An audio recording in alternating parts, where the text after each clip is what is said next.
गौस की महफिल सजाई है आपने, अल्लाह ताला गौसे पाक के गुलामों में कबूल फरमा ले। इसलिए कि बड़ी प्यारी बात मैं करने लगा हूं, तबीयत खुश होगी। मेरे गौसे पाक एक दिन इबादत में मसरूफ है, इबादत में मसरूफ है। आवाज आई, अब्दुल कादिर मांग क्या मांगता है, मांग क्या मांगता है। अर्ज करते मालिक तुझे खूब मालूम है अब्दुल कादिर को क्या चाहिए। रब ने फरमाया अब्दुल कादिर मांगना क्या मांगता है, अल्लाह तुझे खूब मालूम है, तू दे देना अपनी मर्जी से। रब ने फरमाया अब्दुल कादिर उदास ना हो, जो तेरा नाम लेने वाला होगा, जिसके दिल में तेरी मोहब्बत होगी, मैं उसे आग में जलने नहीं दूंगा। इससे बड़ा इनाम और क्या चाहिए, मैं उसे आग में जलने नहीं दूंगा। अल्लाह अकबर। एक दिन गौसे पाक ने फरमाया मेरा कोई भी मुरीद जो कादरी होगा वो दोज़ख में नहीं जाएगा। सुभान अल्लाह। जो कादरी होगा वो दोज़ख में नहीं जाएगा। इतनी शान वाले गौस की महफिल सजाई है और मैं किस्मत पे नाज करता हूँ, मुझे बात करने के लिए बुलाया गया और खुशनसीब हैं जिनको गौसे पाक ने महफिल में सुनने के लिए बुलाया गया। इसलिए कि महबूब की महफिल को महबूब सजाते हैं, आते हैं वही जिनको, आते हैं वही जिनको। आप भी पढ़ लो ना, पता चले आप भी नात वाले हो। आते हैं वही जिनको, सुभान अल्लाह, आते हैं वही जिनको सरकार बुलाते हैं। कितनी शान वाले गौस, तवज्जो करना, कितनी शान वाले गौस। अल्लाह अकबर। आपने कई बार सुना होगा, आपके वालिद का नाम क्या था, बोलिए बोलिए। माशाल्लाह। हमारा एक भाई बोला है, हलवा तो सभी खाते हैं, जर्दा भी सभी खाते होंगे, मुर्गा भी सब खाते होंगे, कुछ बातें याद भी रखा करो ना यार। ये कुछ बातें जिम्मेदारी में आती है, उनका खाते हैं, उनके अब्बा का नाम याद नहीं है। आपके वालिद का नाम हमारे एक भाई ने बताया अबू सालेह, यही है। तकलीफ में तो नहीं है आप लोग। हजरत अबू सालेह आपके वालिद का नाम। अम्मी का नाम, अम्मी का नाम फातिमा उम्मुल खैर। ताल्लुक रखा करो मौलवियों से, कभी तो धोखे में चले जाया करो यार मस्जिद में कि मौलाना आज कुछ नबी की बातें बता दो, आज गौसे पाक के बाप का नाम बता दो। ऐसी धोखे में चले जाया करो, काम ही हो जाएगा कोई ना कोई। हाँ, मैं सही बात कह रहा हूँ। फातिमा उम्मुल खैर बहुत बार सुना होगा। रास्ते में थे, दरिया के किनारे पे थे, सेब उठा के खा लिया। रोजे से थे, पानी से इफ्तार किया, सेब खा लिया। नमाज पढ़ने खड़े हो गए, नमाज में दिल नहीं लगा। क्यों? आज सेब बगैर मर्जी से जो खाया था। आज मौलवी साहब के पास आके कहता क्या करें, दिल ही नहीं करता नमाज पढ़ने के लिए। उन्होंने बिना मर्जी के सेब खाया। और ऐसे शख्स ने जिसका दिन रोजे में गुजरता था, रात इबादत में गुजरती थी, एक सेब बिना इजाजत के खा लिया तो नमाज में दिल नहीं लगा। हम दिन भर हराम के कितने लुक़मे खाते हैं, कोई हिसाब है कोई हिसाब? दुकानदारी अपनी हम देखें, कितना हलाल कमाते हैं। अगर हमारे कपड़े का शॉप है ना, उसमें इतनी लाइटें लगा दी कि खरीदने वाला अंधा हो जाए। घटिया माल भी है तो एक नंबर का लगता है। ये बात हंसने की नहीं है, ये हमारा कौम का मामला है। बिजनेस के तरीके देखिए हमारे, इतनी लाइटें लगा दी ताकि खरीदने वाला अंधा हो जाए। आ गया 2 रुपए की चीज को इतनी लाइटें लगाई है कि वो 100 रुपए में बेची जा रही है। दुकान से बाहर ले जाने की इजाजत नहीं, इसलिए कि राज खुल जाएगा। बाहर हाजी साहब ने लिख दिया कि बिका हुआ माल वापस नहीं होगा। मालूम है ना, घर जाके हकीकत खुलनी है, फिर कटवा के वापस लाएगा तो वापस कैसे करूंगा, मेरी दुकानदारी बैठ जाएगी। बाहर लिख दिया कि साहब ये बिका हुआ माल वापस नहीं होना है, और लाइटों में अंधा करके कपड़ा बेचा है, और दुकान पे टाइटल से लिखा है हाजा मिन फजल रब्बी, ये मेरे रब के फजल से है। यार हम कितने बेवफा है, कभी अंदाजा लगाया अपने कारोबार का? हम लोगों को धोखा दे के बेचते हैं, कहते हैं हम मुसलमान हैं, आंखें फोड़ के बेचा करते हैं, कहते हैं हम मुसलमान हैं। लोगों को धोखा दे करके आंखों में उनके मिट्टी डाल के बेच रहे हैं, कहते हैं हम मुसलमान हैं। आप मुसलमान का किरदार देख, आका के गुलामों का किरदार क्या है। इमाम आजम का कपड़े का कारोबार है, आपकी दुकान थी कपड़े की। एक दिन अचानक शाम के वक्त में बादल आ गया, आपने दुकान बंद की, घर जाने लगे। किसी ने कहा हजरत अभी तो शाम भी नहीं हुई है, इतनी जल्दी दुकान बंद करके क्यों जा रहे हैं? आपने फरमाया देखते नहीं हो कि अंधेरा छा गया है, मेरी दुकान में रोशनी का इंतजाम नहीं है। कहा हजरत तो क्या हुआ? आप फरमाते हैं कहीं ऐसा ना हो अंधेरे में कोई कपड़े में धोखा ना खा जाए, और कोई धोखे से गलत कपड़ा लेकर के अच्छी कीमत न दे के चला जाए, इसलिए मैं दुकान बंद करके जा रहा हूँ। अब मुझे कहने दो, ये मुस्तफा के के वफादार थे कि दुकान इसलिए बंद कर रहे हैं ताकि कोई धोखा ना खा जाए। हम दुकानों में लाइटें इसलिए लगाते हैं ताकि कोई सच ना जान पाए। ओ लोगों, आशिक वो नहीं होता जो धोखा देता है, आशिक वो होता है जो सच भी बोला करता है, हक भी बोला करता है। सुभान अल्लाह, बेशक सुभान अल्लाह। कभी तुमने सोचा ये धोखा देख करके दुकानदारी की कमाई हुई दौलत से औलाद पलेगी, अंजाम क्या होगा? कभी ख्याल किया इस बारे में? और बात क्या करके कहते जी सुनो, हाँ कि मौलाना झूठ ना बोले तो बिजनेस में पैसा ही नहीं बचेगा, बिजनेस ठप हो जाएगा। अगर जान करके कहते हो तो कुफ्र हो जाएगा। मेरे नबी का फरमान है झूठ रोजी को खत्म करता है, और तुम कहते हो झूठ ना बोले तो रोजी नहीं मिलेगी। अगर जानते हुए ये कह दिया तो कुफ्र हो जाएगा, वरना हराम तो है।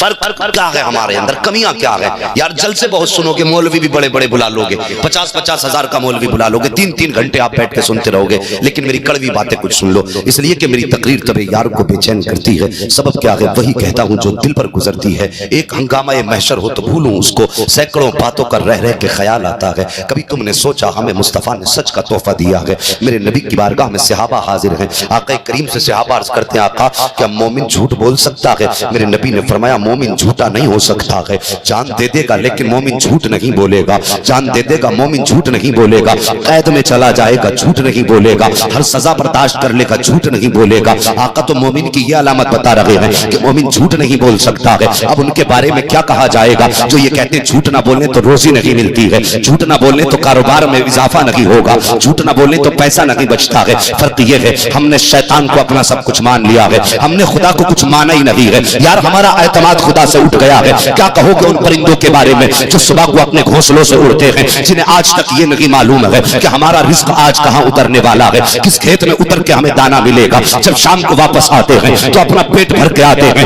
लेकिन अपने मुंह में दाना बचा के नहीं लाते हैं, इसलिए कि उनका भरोसा खुदा पे होता है। उनकी कोई खेती नहीं होती है, उनका कोई बिजनेस नहीं होता है, लेकिन आज तक कोई परिंदा फाके से नहीं मरा है, आज तक कोई परिंदा प्यास से नहीं मरा है। अगर आज के बाद कोई परिंदा तुम फाके से मरता देखो तो मेरी बात वापस कर देना। अब मैं चैलेंज के साथ कहता हूं, वो मुसलमान फाके से मर सकता है जो झूठ पे भरोसा करेगा, वो मुसलमान फाके से मर सकता है जो अपने तरीके पे भरोसा करेगा, लेकिन वो मुसलमान कभी फाके से नहीं मरेगा जो अपने आप पे नहीं खुदाए पाक पे भरोसा करे। नारे तकबीर, नारे रिसालत, नारे गौसियत, मसलके आला हजरत अल्लामा मौलाना मुफ्ती हम्माद रज़ा साहिब क़िबला, नारे तकबीर। सुभान अल्लाह, सुभान अल्लाह। नाराज मत होना, ये वो बीमारियां हैं जो हमारे अंदर हैं।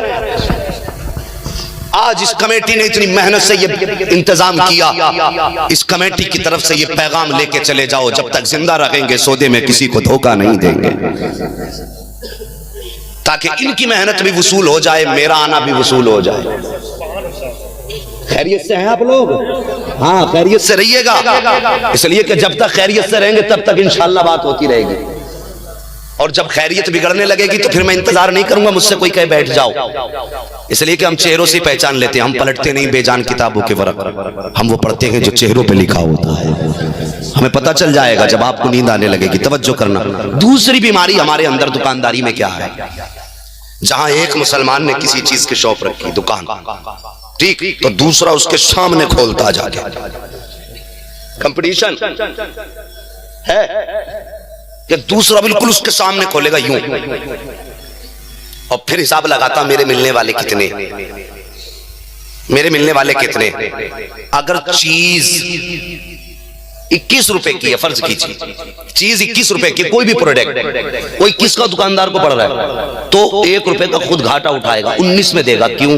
उसका ग्राहक तोड़ना है। समझिए आप मेरी बात, उसका ग्राहक तोड़ना है। और ग्राहक की भी देखो, हम कितने अच्छे हैं, मार्केट में जाएंगे, कितने का दिया सामान, वो कहता 5 रुपए का, तू कितने का दे रहा है, 4 का, तू कितने का दे रहा है, 3 का।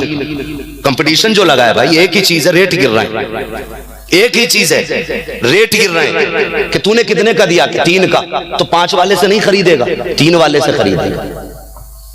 ये मिजाज है हम लोगों को। तुमने सोचा ये 3 में क्यों दे रहा है या वो 5 में क्यों दे रहा है? सिर्फ है कंपटीशन। एक दिन ख्वाजा कुतुबुद्दीन बख्तियार काकी को आपके पीर मुर्शिद ने भेजा कि जाओ बाजार से जाके दाल ले आओ। गौर से सुनना मेरी बात। क्या मंगाई? किससे? ख्वाजा कुतुबुद्दीन बख्तियार काकी से आपके पीर मुर्शिद ने कहा जाओ दाल ले आओ। आप आए मार्केट में, आके आपने देखा तो कई दुकानें लगी थी। आपने पूछा कितने की? एक ने कहा 5 रुपए की 1 चम्मच दाल, दूसरे ने कहा 4 रुपए की 1 चम्मच दाल, तीसरे ने कहा 3 रुपए की 1 चम्मच दाल। आपने 3 रुपए वाले से 3 चम्मच दाल लेके पहुंच गए अपने पीर की बारगाह में, मुर्शिद की बारगाह में पहुंचे। मुर्शिद ने कहा कि इतने पैसों में इतनी दाल कैसे मिल गई? कहने लगे हजरत बाजार में 3 दुकानें लगी थी, सबके रेट अलग अलग थे। एक का रेट 5 था, दूसरे का 4 था, तीसरे का 3 था। मैं 3 वाले से लेके आया हूँ। आपके पीर मुर्शिद ने फरमाया जा वापस ले जा, मुझे ये दाल नहीं खानी है, मुझे ये दाल नहीं खानी है। मुर्शिद की इतनी बात सुनी है, रोने लग गए। सरकार खता क्या हो गई? आप फरमाते तू जो उस दुकानदार से लेकर के आया है, एक ही चीज के बाजार में 3 दाम थे, क्या तूने अंदाजा लगाया कि वो 3 दाम किस लिए हुए थे? कहा सरकार एक दूसरे से आगे थे बेचने में। जैसे इतना सुना है, आप फरमाते तू मेरे पास लेके आया है, जा दिल्ली की जामा मस्जिद के दरवाजे पे खड़ा हो जा और जाके ऐलान कर दे ये कंपटीशन से खरीदी हुई दाल है, इसे कोई आके फ्री में ले जाए। आप आके जामा मस्जिद के दरवाजे पे खड़े हो जाते हैं और लोगों ये 3 चम्मच दाल है, मेरे मुर्शिद ने भेजी है, मैंने कंपटीशन से सबसे सस्ती खरीदी है। आप फरमाते ख्वाजा कुतुबुद्दीन बख्तियार काकी कि मैं सारी रात खड़ा रहा, सारा दिन खड़ा रहा, एक बंदा भी दाल का एक दाना लेकर के नहीं गया। अल्लाह अकबर। वापस पहुंचे हैं मुर्शिद की बारगाह हुए कि सरकार किसी ने एक दाना दाल का नहीं लिया है। आप फरमाते हैं अगर दिल्ली की आवाम का तकवा ये हो सकता है तो फिर अल्लाह वालों का तकवा कैसा होना चाहिए? मैं तुमसे पूछना चाहता हूं, आज कंपटीशन पे सस्ता खरीदते हो, क्या तुमने उस गरीब के बारे में भी सोचा जो अगर सस्ता बेच देता तो बच्चे भूखे मर जाते, अगर कंपटीशन में आगे बढ़ जाता तो बच्चे फाके से मर जाते? तुमने तो सस्ता खरीद के अपना फायदा कर लिया है। पता चला अल्लाह वाले सस्ता नहीं देखा करते, अल्लाह वाले सच्चा देखा करते हैं। जहां सच्चा होता है वहां से सौदा होता। सुभान अल्लाह बेशक सुभान अल्लाह। ये तरीके अपनाओ। और करते क्या जी? दुकान बंद कर दी, सामने लगाई दुकान की दुकान। और हमने मुसलमानों में ही देखा है, जब कोई दुकानदार आता ना ग्राहक तो चुपके से इशारा करके कहता है इधर आजा तू, ये मैं तुमसे पूछना चाहता हूं, इधर भी कलमा पढ़ने वाला, इधर भी कलमा पढ़ने वाला, और वो एक दूसरे के चुपके से तू मेरे पास आ जा। यार ये हमारे किरदार है। अब तुझे बताऊं मुस्तफा के गुलामों के किरदार कैसे होते हैं। बगदाद की मार्केट में मेरे नबी के 2 गुलामों की दुकानें हैं, दोनों की कपड़े की दुकान थी, आमने सामने दोनों की दुकानें हैं। ये बातें इसलिए नहीं बता रहा था कि आपका मनोरंजन हो या आपको मजा आए, मैं इसलिए बता रहा हूं ताकि हमें मुस्तफा के नौकरों की तरह जीने का सलीका आ जाए। वरना याद रखो, अगर हमारा किरदार नहीं बदला तो लाख जलसों में आके बैठो, कोई फायदा नहीं है। 1000 मस्जिदों में जाके चिल्ले कर लो, कुछ नहीं होने वाला है। अगर कुछ भी होगा तो मुस्तफा के तरीके को अपनाने से होगा, आका के किरदार को अपनाने से होगा। गौर से सुनना मेरे प्यारे। अल्लाह अकबर। बगदाद की मार्केट में 2 मुसलमानों की दुकान आमने सामने लगी हुई है।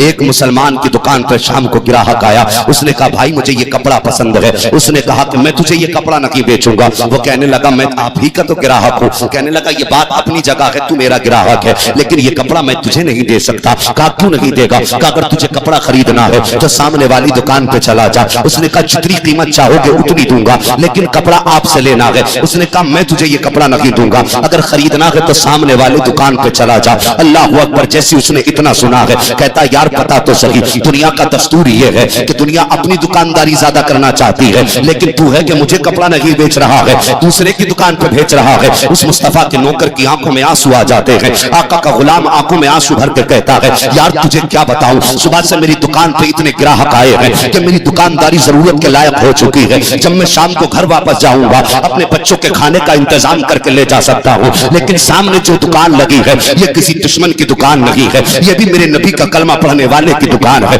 मैंने सुबह से देखा है कि इसकी दुकान पे अभी तक कोई ग्राहक नहीं आया है। मुझे ये ख्याल आ रहा है शाम को मैं भी घर वापस जाऊंगा, ये भी घर वापस जाएगा, मेरे सामने भी मेरे बच्चे आएंगे, मुझसे भी पूछेंगे बाबा बाजार से क्या लेकर के आए हो, इसके सामने भी इसके बच्चे आएंगे, इससे भी पूछेंगे बाबा क्या लेकर के आए हो। आका का नौकर कहता है कि यार मैं अपने बच्चों के लिए इतना सामान ले जा सकता हूं कि उनकी खुशी पूरी हो जाए, लेकिन ये जो सामने मेरे नबी का कलमा पढ़ने वाला है, अगर ये खाली हाथ जाएगा तो बच्चों का सामना कैसे करेगा। जब बच्चे इसकी कलाई पकड़ के पूछेंगे बाबा घर क्या लेकर के आए हो, तो वो मुस्तफा का नौकर कहता है कि आका के इस उम्मती का दिल टूट जाएगा। अल्लाह अकबर, इतना सुनना था वो आने वाला रोने लग जाता है और कहता है यार बता तो सही ये हमदर्दी आई कहां से है। तो मुस्तफा के नौकर ने कहा था कि बात सिर्फ सौदागरी की नहीं होती है, बल्कि बात जितनी है मदीने के ताजदार की बात है। मेरे आका ने फरमाया जो किसी का टूटा हुआ दिल जोड़ देगा अल्लाह उसको बिना हिसाब के जन्नत में दाखिला अता फरमा दे। सुभान अल्लाह, बेशक सुभान अल्लाह। बात समझ में आ रही है आपके? अल्लाह सलामत रखे आपको। लेकिन आप ये कोशिश कीजिए कि आप किरदार बेहतर करें, किरदार बेहतर कीजिए, अपने हालात बदलिए। अल्लाह अकबर, आज हम हराम के लाखों लाखों रुपए निकल जाते हैं, हमें फर्क ही नहीं पड़ता है। यह है कि नहीं हमारा मिजाज? लाखों लाखों रुपए खा जाते हैं। आज गरीब सी सकता है, अगर पड़ोस में किसी गरीब का खेत है तो फिर उसकी खैरियत नहीं है। अगर पड़ोस में किसी गरीब का मकान है तो फल अपने घर में खाते हैं, छिलके गरीब के आंगन में फेंकते हैं। यार हम कितने गए गुजरे हो गए, हमारा किरदार कितना गिर चुका है। क्या हम ऐसे ही बनाए गए थे या हमारा ऐसा ही अखलाक था जो आज हम कर रहे हैं? बदलिए अपने आप को, तरीका बदलिए। अल्लाह अकबर। हजरत अबू साले की जिंदगी देखिए, सेब खा लिया, तबीयत नहीं लगी नमाज में। अबू साले तूने सेब खा लिया है, पूछा तूने सेब किसके बाग का था? ये सोच करके जहन में ख्याल आया अबू साले चल तो दरिया के किनारे किनारे किसी बाग ही से तो टूट के आया होगा, बाग वाले से जाके माफी मांगेंगे। चलते चलते आप पहुंचे हैं ना बाग के करीब। उस बाग के करीब एक दरबान खड़ा था। आपने पूछा उससे क्या ये तेरा बाग है? उसने कहा नहीं, मैं तो इस बाग में नौकर हूँ। कहा फिर बाग किसका है? उसने कहा ये बाग अब्दुल्ला सुमई का है। कहा वो कहाँ है? कहा वो अपने मकान में अल्लाह की इबादत में मसरूफ है। कहा उनसे जाके कह दो कोई जवान मिलना चाहता है। तवज्जो से सुनना प्यारे बात, बड़ी काम की बात बताने लगा हो। कहा आप उससे जाके कह देना कि कोई जवान आपसे मुलाकात करना चाहता है। कहा ठीक है। वो अंदर गया, कहा हुजूर कोई जवान आया है। कहा काम क्या है? तो इस नौकर ने कहा कि हाथ में उसके हाथ उठे हुए हैं। उसने ये कहा कि मैंने गलती से सेब खा लिया है, मुझे इस बाग के मालिक से माफी मांगनी है। इतना सुनना था, अब्दुल्ला सुमई ने फौरन अपना बिस्तर छोड़ा है, उस मकान से बाहर तशरीफ ला रहे हैं। ऐसा लगता था कि जैसे आज बड़े जमाने के बाद किसी के इंतजार के बाद कोई आया है। ऐसा लग रहा था कि अब्दुल्ला सुमई को इस आने वाले का एक जमाने से इंतजार था। आप दरवाजे से बाहर निकले हैं, आकर के देखा सामने अबू साले खड़े हैं। जवान कैसे आना हुआ? आंख में आंसू आ गए। कहने लगे मोहतरम, मैंने आपकी मर्जी के बगैर बाग का एक सेब खा लिया है, उसी की माफी के लिए आया हूँ। इतना सुनना था, आप फरमाते हैं तुम्हें मेरे बाग में कुछ दिन तक रखवाली करना पड़ेगी। आपने कहा मुझे ये शर्त मंजूर है। एक रिवायत के मुताबिक 7 साल आपने बाग की रखवाली की है, दूसरी रिवायत के मुताबिक 10 साल आपने बाग की रखवाली की है। अल्लाह अकबर, आपने इतने दिन तक बाग की रखवाली की है। जब ये शर्त पूरी हो गई, आके खड़े हो गए। हजरत अब तो मेरी खता माफ हो जाए। आप फरमाते अभी भी माफ नहीं होगी। कहा फिर क्या करना पड़ेगा? आप फरमाते तुझे मेरी बेटी से निकाह करना पड़ेगा। अल्लाह अकबर, कितना बड़ा फैसला था। आप सोचने लग जाते हैं क्या करना है अबू साले, क्या करना है? फिर ख्याल आता है अबू साले निकाह नहीं करेगा तो ये खता माफ नहीं की जाएगी। अल्लाह अकबर, आपने कहा मुझे ये शर्त मंजूर है। उसके बाद कहा अब मुझे ये शर्त मंजूर है। फिर अब्दुल्ला सुमई कहते हैं जानते हो मैं जिससे तुम्हारा निकाह कर रहा हूँ वो लड़की कैसी है?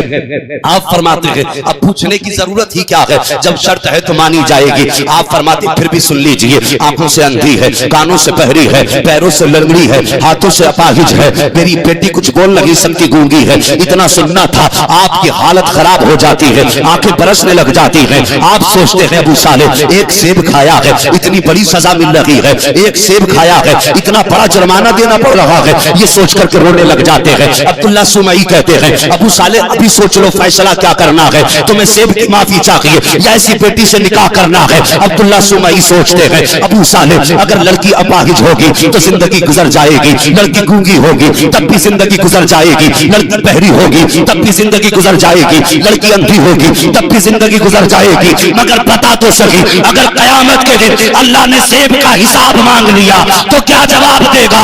इतने ख्याल का आना था। कहते कहते थे ए बाबा मुझे हर शर्त मंजूर है, बस इतना बता दे क्या तूने मुझे माफ कर दिया।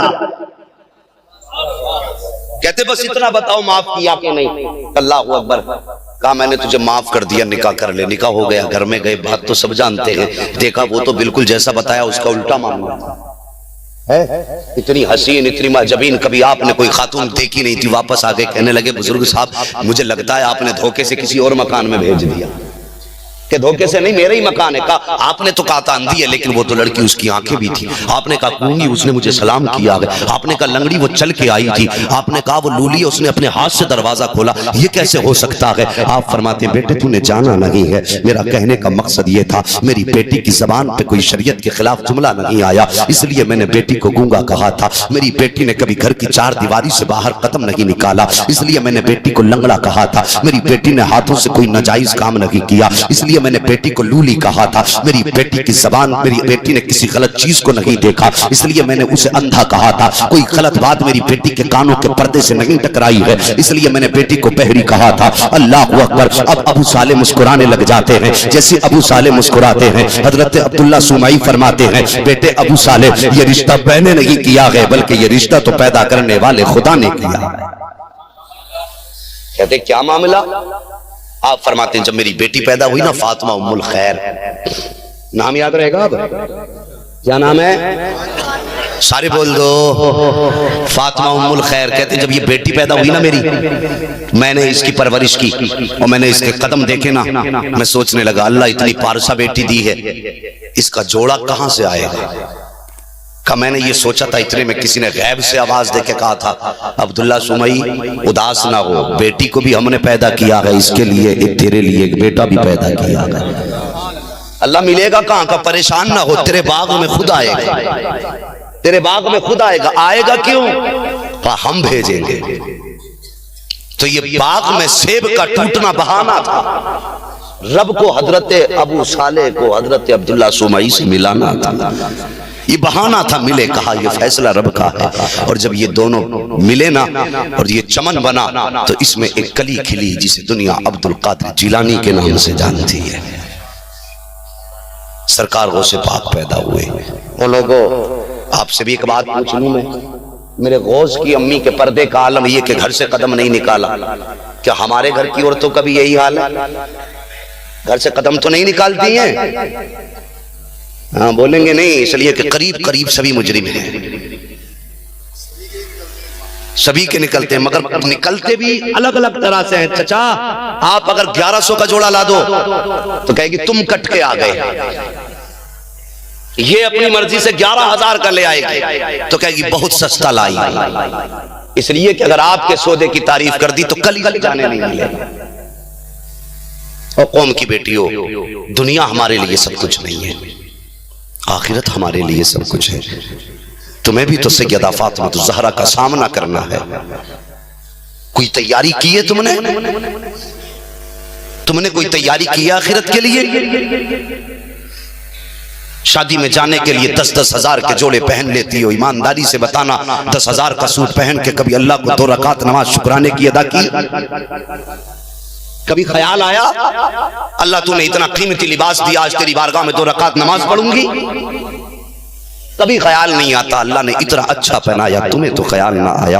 ओ लोगों क्या कहोगे नबी की उस बेटी के बारे में जिसने सारी जिंदगी सब्र के सांचे में डाली है, जिसकी सारी जिंदगी सब्र और फाके के साथ गुजरी, जबान पे नाशुक्री नहीं आई है। और कौम की बेटी हो तुम, 10-10 हजार के सूट पहन लेती हो तब भी पर्दा नहीं होता है। नबी की उस बेटी की जिंदगी देखो जिसके बदन पे चादर थी, 72 पैबंद थे, लेकिन कभी खुले सर उसको आसमान ने भी नहीं देखा था। अल्लाह अकबर। मेरे नबी की बेटी जब घर से रुखसत होने लगी, मेरे नबी फरमाते हैं आ खदीजा जी आका, आयशा जी आका कि मुझे बेटी को रुखसत करना है, कोई ऐसी चादर ला दो जो नई हो, मुझे अपनी बेटी को आज दुल्हन बना के रुखसत करना है। अल्लाह अकबर। हजरत खदीजतुल हजरत आयशा सिद्दीका अंदर गई हैं, आके आंखों में आंसू है, अर्ज करती है सरकार घर में कोई नई चादर नहीं है, आका घर में सिर्फ एक चादर है जिसमें 72 पैबंद लगे हुए हैं। मेरे नबी ने कहा खदीजा आयशा वही चादर ले आओ। हजरत आयशा वो चादर लाई है। मेरे नबी ने चादर देखी है, देख के आंखों में आंसू आ जाते हैं। सरकार ने बेटी के सर पे 72-70 पैबंदों वाली,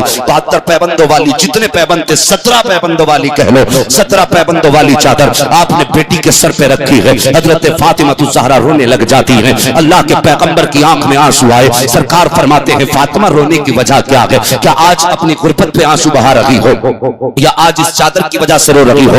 हजरत फातिमा तो ज़हरा का जवाब सुनो। आप कहती हैं अब्बा जी क्या बताऊं, आज जब रुखसती का वक्त आया है तो मुझे अम्मी खदीजतुल कुबरा की याद आ गई है। आज मुझे अपनी माँ खदीजा की याद आई है। मेरे नबी ने बेटी के सर पे दस्त शफकत रखा और इरशाद फरमाते हैं, ए फातिमा, जब खदीजा दुनिया से गई थी तो मुझसे कहा था पैगंबर मेरी बेटी अब तुम्हारे हवाले है, मेरी बेटी को माँ का प्यार भी देना है, बाप का प्यार भी देना है। ए बेटी सारी जिंदगी मैंने तुझे खदीजा का प्यार भी दिया है, बाप का प्यार भी मैंने दिया है। ए मेरी शहजादी उदास ना हो। सरकार ने बेटी के सर पे हाथ रखा और अगला जुमला सुनो। आका फरमाते हैं फातिमा दिल थोड़ा मत करना, ये 17 पैबंद वाली चादर आज तू मेरे हाथ से लेके राजी हो जा, कयामत के दिन जन्नत की सरदारी का ताज अपने हाथ से पहनाया जाए।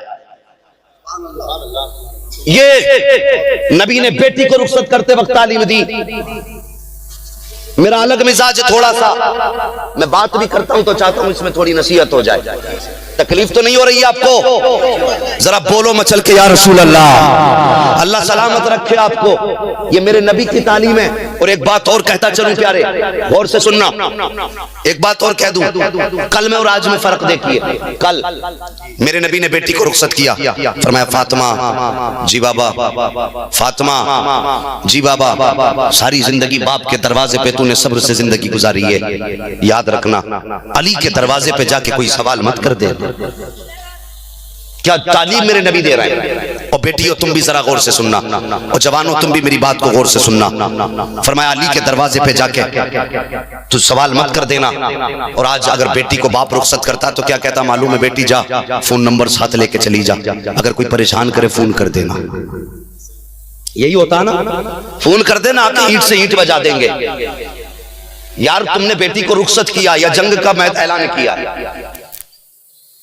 क्या मिजाज हम लोगों का हो गया?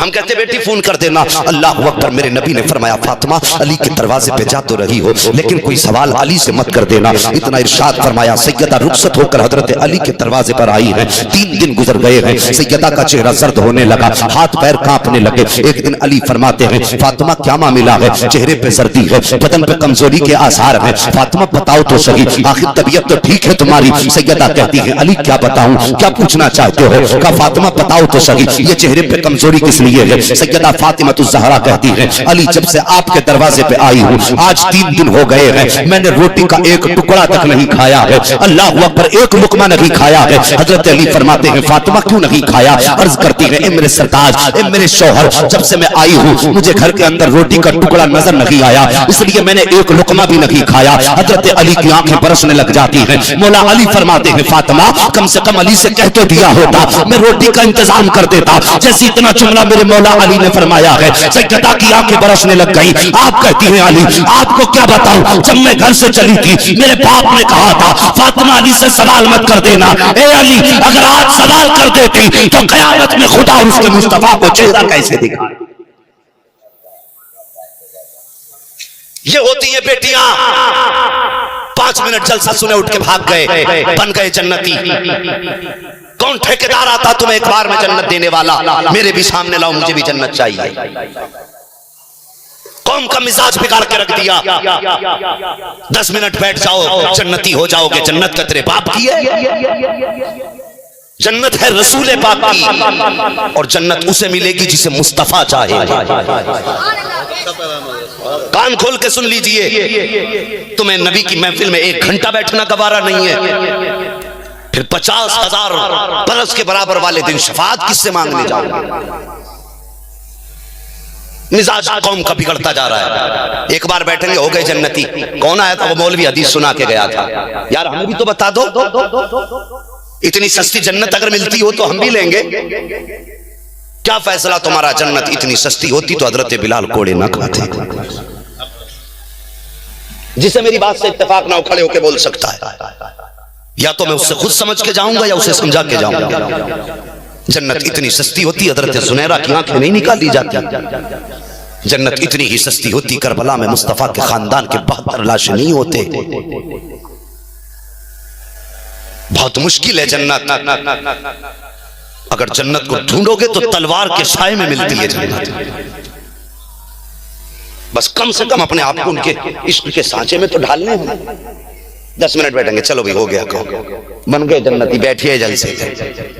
अल्लाह के बंदे जरा गौर कर, तुझे सिर्फ पैसे देखते हुए नबी नहीं देखते, तुझे उठ के जाते हुए भी नबी देख रहे हैं।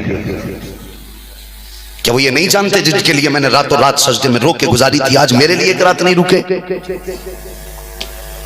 क्या लगता है आपको? मेरे नबी ने तो ये फरमाया, मेरे उम्मती के पैर में कांटा चुभ जाए, उम्मती को एहसास बाद में होता, मदीने वाले को दर्द पहले होता है।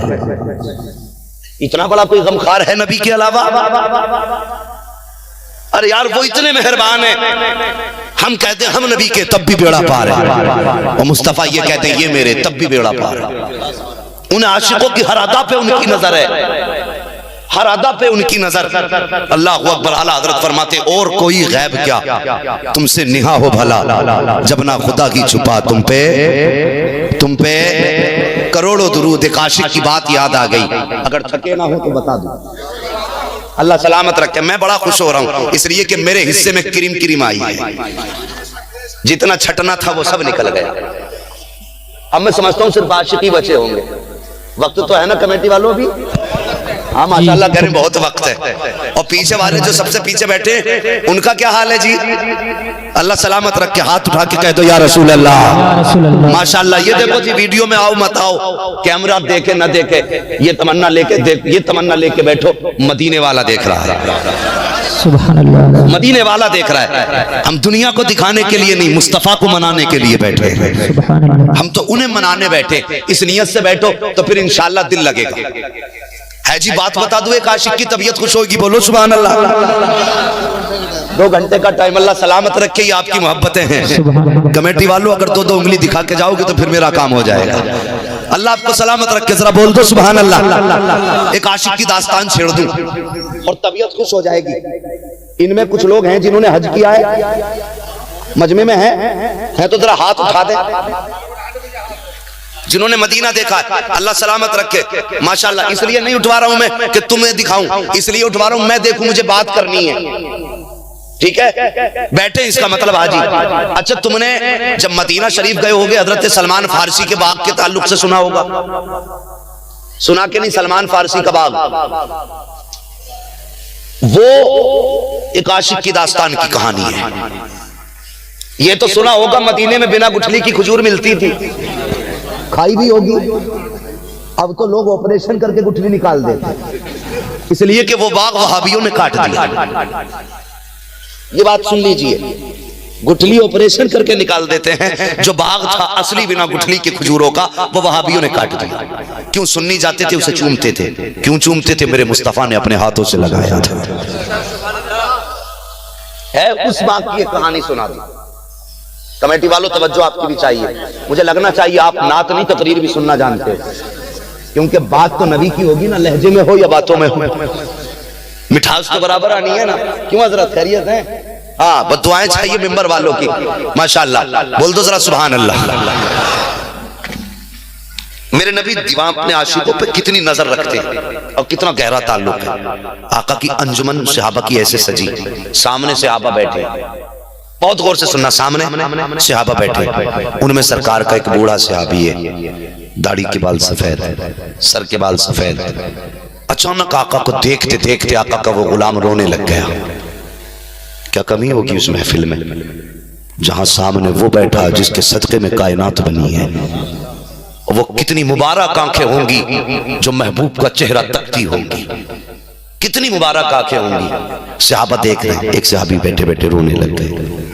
रोने लगे ना, मेरे नबी की नजरें करम उठ गई। वो पैगंबर जो जानवरों को रोता हुआ नहीं देख सकता, वो सहाबी को कैसे रोता हुआ देख सकता है? बात समझ में आएगी तो बोलेंगे सुभान अल्लाह।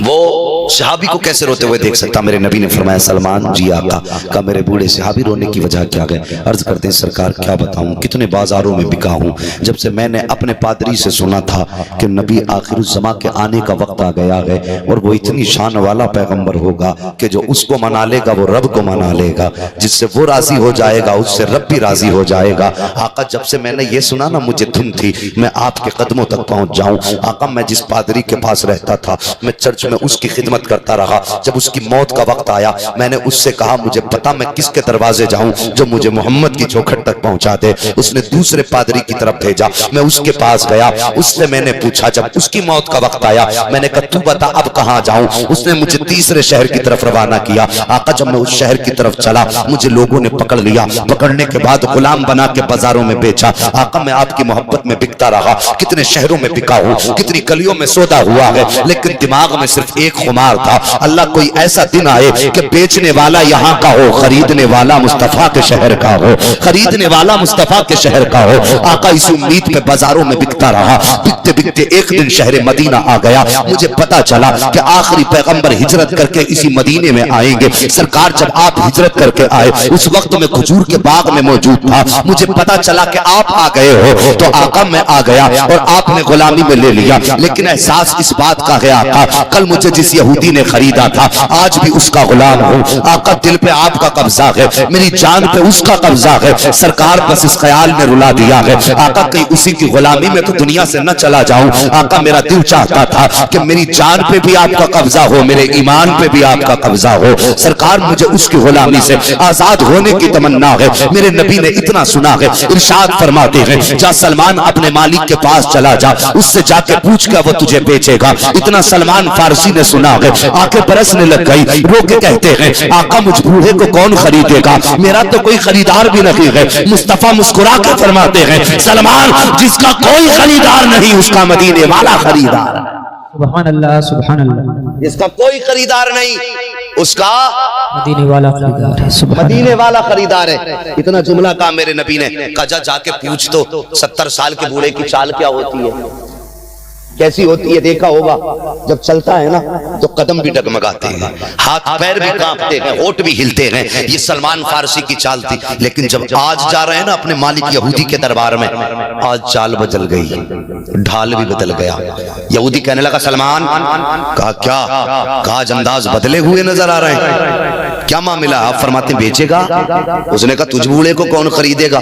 मुस्कुरा के कहते हैं मेरा नबी खरीदेगा। कीमत बता, कीमत बता। वो कहने लगा आज मजा आया, आज दुश्मन को नीचा दिखाने का मौका है। उसे पता नहीं था आज पाला किससे पड़ गया है। वो सोचने लगा आज मौका लगा है। अपने 4 यारों को बैठा कर कहने लगा करना क्या है, मामला मोहम्मद का है। उसने कहा इतनी कीमत बता दो जो वो दे ना पाए। कहने लगा यार सुना 7-7 दिन उनके घर में चूल्हा नहीं जलता, कई दिन का फाका होता है। कहने लगा हाँ तभी तो मजा आएगा, कीमत बढ़ा के बताना ताकि मोहम्मद न दे पाए। इन्हें पता नहीं था मेरे नबी की शान का मामला तो ये है मालिक के कौनैन हैं, गोपास कुछ रखते नहीं, तो जहां की नेमतें हैं उनके खाली हाथ में आज सौदा किससे हो रहा है।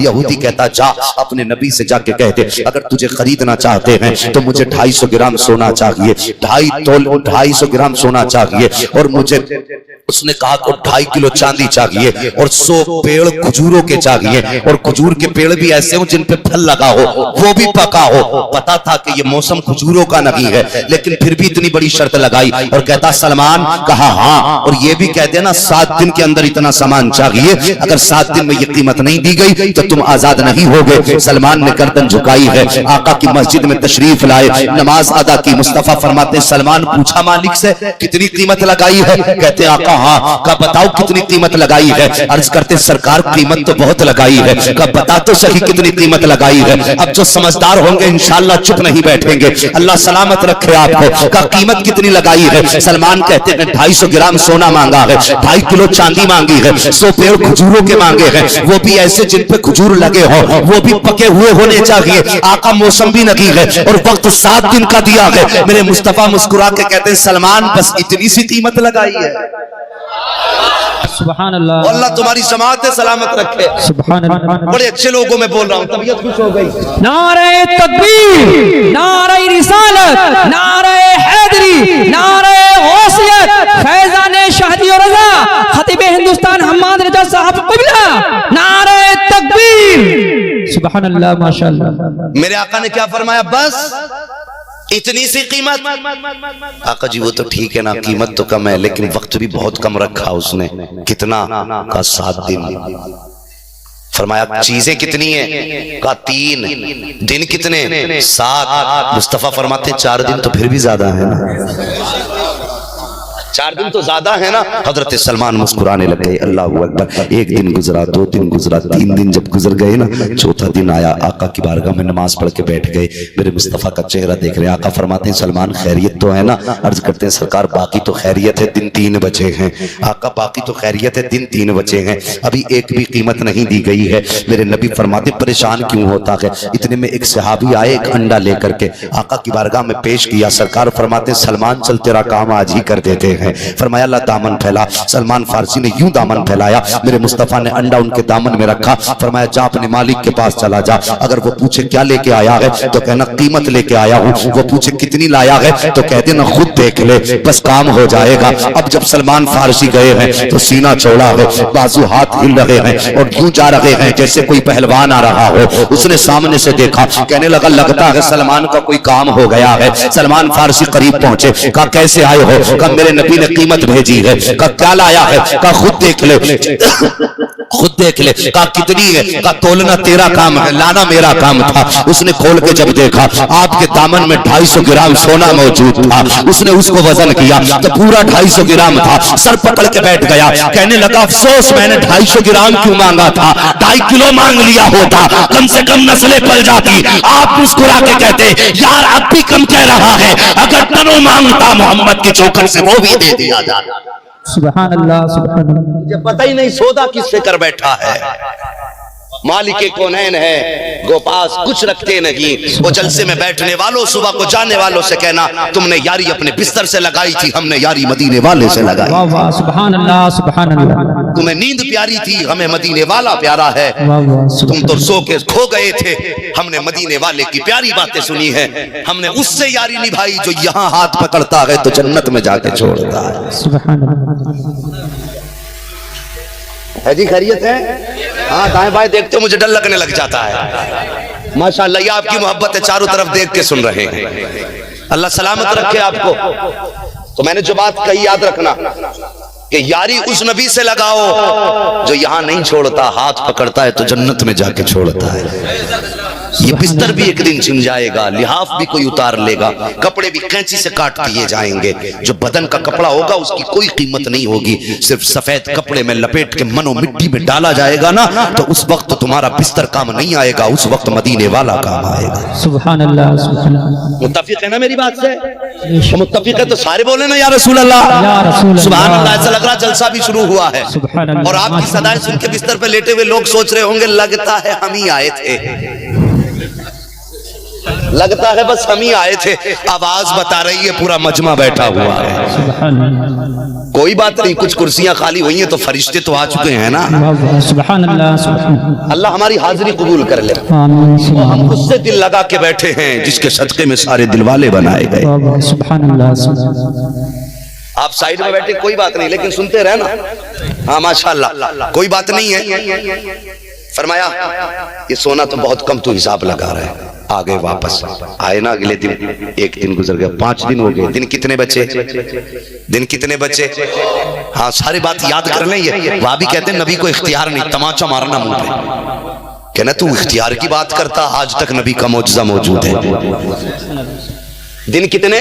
2 बचे। अगले दिन फिर बैठ गए हुजूर 2 दिन रह गए, काम भी 2 रह गए, सोना तो हो गया, चांदी रह गई। आका आज तो कोई कुछ लेके भी नहीं आया। मेरे नबी फरमाते दिल क्यों छोटा करता, जब दामन में मिट्टी भर ला। दामन में मिट्टी भर ला। सलमान फारसी ने यूं मिट्टी भरी दामन में कि 2.5 किलो चांदी मांगी है। वो कितनी भी भर लेते, होनी तो इतनी थी ना जितनी नबी से सौदा हुआ। अगर चुटकी भर लेते तब भी 2.5 किलो। हाँ खैरियत है जी।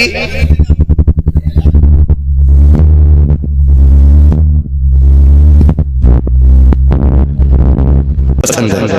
अल्लाह सलामत रखे तो खुशी से बोलो सुभान अल्लाह। सुभान अल्लाह सुभान अल्लाह। फरमाया मिट्टी ले आ दामन में।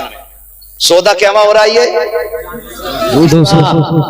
मिट्टी ले, आपने दामन में मिट्टी भरी, आगे लेके आका नबी ने यूं हाथ लगाया, यूं हाथ लगाया, फरमाया जो लेके चले जाओ।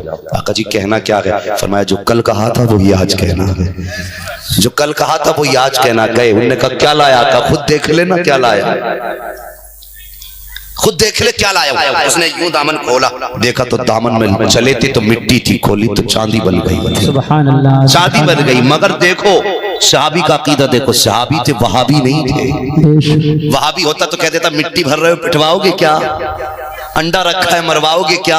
लेकिन सहाबी थे, जानते थे अगर आका दिन को रात कह दें तो रात हो जाती है, रात को दिन कह दें तो दिन हो जाता है।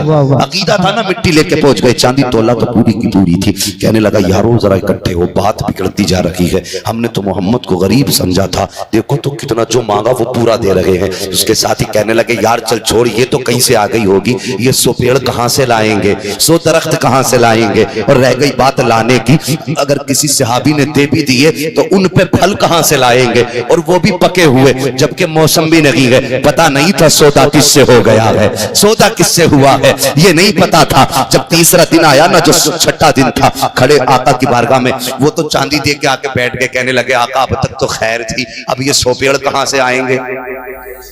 फरमाया मेरे नबी ने तू क्यों परेशान होता, सौदा तो मोहम्मद ने किया है, सौदा तो हमने किया। आका एक दिन रह गया। मेरे नबी ने फरमाया सलमान जी आका चल आज तेरा काम ही कर देते। मुस्कुराने लगे। आका जी फरमाइए हुक्म क्या? फरमाया अली को बुलाओ। किसको बुलाओ? अली का नाम आए और मुरझा जाए सुन्नी का। सुभान अल्लाह सुभान अल्लाह। अली को बुलाओ। मौला अली आए हैं। नबी फरमाते हैं अली जी आका का जाओ शहर मदीना में चले जाओ, जाकर के तुम 100 गुठलियां खजूरों की लेकर के आओ। आका जी करना क्या कहेगा? आज सलमान का बाग लगाना है, आज सलमान का बाग लगाना है। ये देने कब है पेड़? कल देने हैं, बाग आज लगना है। हजरत अली गए हैं, 100 गुठलियां तलाश की हैं, 50 मिल पाई बड़ी मेहनत के बाद। आका जी 50 मिली है। सरकार फरमाते हैं अली जंगलों में चले जाओ, जहां इतनी गुठली मिले उसे भी उठा लाना, इतनी मिले उसे भी उठा लाना। पूछो आप जाकर के इंजीनियर और डॉक्टरों से कि दरख्त पौधा पैदा करने के लिए खजूर की आधी गुठली काफी है कि पूरी काफी है? हर कोई कहेगा जो दाना घुन जाता है वो जमा नहीं करता है, जो दाना गल जाता है वो जमा नहीं करता है। अब नबी का इख्तियार देखो। फरमाया अली जाओ 100 गुठलियां पूरी करनी है, इतनी मिले तब भी लाना, इतनी मिले तब भी लाना, आधी मिले वो भी ले आओ, पौन मिले तो भी ले आओ, गिनती में 100 पूरी कर लो। हजरत अली ने तलाश की है, 100 टुकड़े खजूरों के मिले हैं, लाके आका की बारगाह में बैठ गए। आका 100 गुठली लेके आया हूं। मुस्तफा फरमाते हैं उठा लो इन गुठलियों को। हजरत अली ने गुठलियां उठाई है, सलमान फारसी ने फावड़ा उठाया है। आका आगे आगे, पीछे पीछे अली जा रहे हैं, उनके पीछे सलमान फारसी जा रहे हैं। जंगल में पहुंचे हैं, सामने यहूदी बैठा हुआ था। सोचने लगा अब ये कोई नया काम करने आ गए हैं। उसने क्या देखा है कि पैगंबर इस्लाम फरमाते हैं जल्दी करो सलमान। आका करना क्या है? का गड्ढे खोदो। 100 गड्ढे सलमान फारसी ने खोदे हैं। यहूदी हंस रहे थे। जैसी 100 गड्ढे उन्होंने खोदे, मेरे मुस्तफा ने एक एक गुठली डालना शुरू की है, गुठली डाली है। सलमान फारसी ने फिर मिट्टी डाली है। हजरत अली उन गड्ढों में पानी डाल रहे हैं। जब पानी डाल के तैयार हो गया, यहूदी बातें करने लगे, देखो यार कितनी बेवकूफी है इनकी, एक रात में ये पूरा बाग जमाने आए हैं। वो यहूदी कहने लगा यार तुम्हें नहीं लगता, मुझे डर लग रहा है, जिसने सोना दे दिया वो बाग भी जमा देगा, जिसने चांदी दे दी है वो बाग भी जमा देगा। जैसे इसने इतना कहा है, यहूदी कहने लगे आओ काम की बात करें। सर जोड़ के बैठे, कहीं ने जाने दो। कहा फिर? कहा जैसे ये चले जाएंगे गुठली हम निकाल के ले जाएंगे, जब गुठली नहीं होगी तो बाग कहां से जमेगा? काम पहले तमाम कर देंगे। ये मशवरा हुआ, लेकिन पता नहीं था सौदा मदीने वाले ने कर दिया। सुभान अल्लाह सुभान अल्लाह। पता नहीं था सौदा किससे हुआ है। जब मेरे नबी ने बाग लगा दिया ना, ये चले गए तो यहूदी जल्दी जल्दी खुशी में आए। वो गड्ढा खोदा इन्होंने, गुठली निकाल के ले गए। क्या किया इन्होंने? गुठली निकाल के ले गए। अब नबी तो चले गए, हजरत सलमान फारसी भी चले गए। तो ये यहूदी तो मारे खुशी की टांगे फैला के सोया, बाग तो सुबह को होने ही नहीं है, क्योंकि गुठली तो मेरे सरहाने के नीचे है। आराम से सोया। लेकिन नबी के सलमान को रात भर नींद नहीं आई। उन्हें उस सुबह का इंतजार था जो उनकी आजादी की सुबह आने वाली थी। उस सुबह का इंतजार था जिस दिन मुस्तफा का सौदा पूरा होने वाला था। जैसी सुबह को फजर में हजरत बिलाल ने अजान दी है, सलमान फारसी बिस्तर से फौरन उठे हैं। क्या लगता है किधर गए होंगे? मस्जिद गए होंगे? नहीं, पहले बाग में गए थे। पहले बाग में गए हैं, जाके क्या देखते हैं? सो पेड़ खड़े हैं, फल भी लगे हैं, वो भी पके हैं। आ गए हैं मस्जिद नबवी में। अब जैसी मस्जिद नबवी में कदम रखा है, सलमान मुस्तफा को देख रहे हैं, मुस्तफा सलमान को देख रहे हैं। ये भी मुस्कुरा रहे हैं, वो भी मुस्कुरा रहे हैं। मेरे नबी ने फजर की नमाज पढ़ाई है। सलमान फारसी अर्ज करते हैं, आका जी अब यहीं रुक जाऊं? मेरे नबी फरमाते, ना सलमान अभी मत रुकना, अपने मालिक के दरवाजे चले जाओ। आका जी सौदे की बात तो पूरी हो गई। मेरे नबी फरमाते, सलमान जाओ, मोहम्मद जमाने को बताना चाहता है कि मैं अपने गुलामों से कितना प्यार करता हूं। सुभान अल्लाह। नारे तकबीर, नारे रिसालत, नारे गौसियत, फैजान शाहजी और रजा, खतीब हिंदुस्तान हम्माद रजा साहिब क़िबला, सरजमीन देवरनिया नई बस्ती, नारे तकबीर। सुभान अल्लाह। सलमान फारसी उठे फजर के बाद, अपने मालिक के घर आ गए। मालिक कहने लगा, सलमान कहाँ गया तुम्हारे पेड़? सलमान फारसी यूं बैठे, कुछ नहीं बोला। नबी ने फरमाया, कुछ मत कहना, तुम बैठ जाना, चुप बैठे। उसने ताने देने शुरू किया, आप बैठे। थोड़ी देर गुजरी, दरवाजा बजने लगा। उसने कहा, कौन है दरवाजे पे? बाहर से आवाज आई, अली आया है। सुभान अल्लाह, सुभान अल्लाह, सुभान अल्लाह। बहुत खूब, माशाअल्लाह, सुभान अल्लाह। क्या आवाज आई? अली आया है। आपकी पंचायत अभी नहीं निपटी, शायद जब इसका पेमेंट हो जाएगा तब आपकी पंचायत निपटेगी। खैर कोई बात नहीं है। कौन आया दरवाजे पे? अली। अली। जैसे दरवाजे पे अली का नाम सुना, यहूदी तोड़ करके आया, दरवाजा खोल के कहने लगा, अली क्या रहा तुम्हारा सौदा? मुस्कुरा के कहते हैं, तुझे पता नहीं है मैं सलमान को लेने आया हूँ, सलमान को लेने आया हूँ। कहा मेरे 100 पेड़ तो मिले नहीं है। कहा किसने कह दिया? जाके देख तेरे 100 पेड़ तैयार हैं।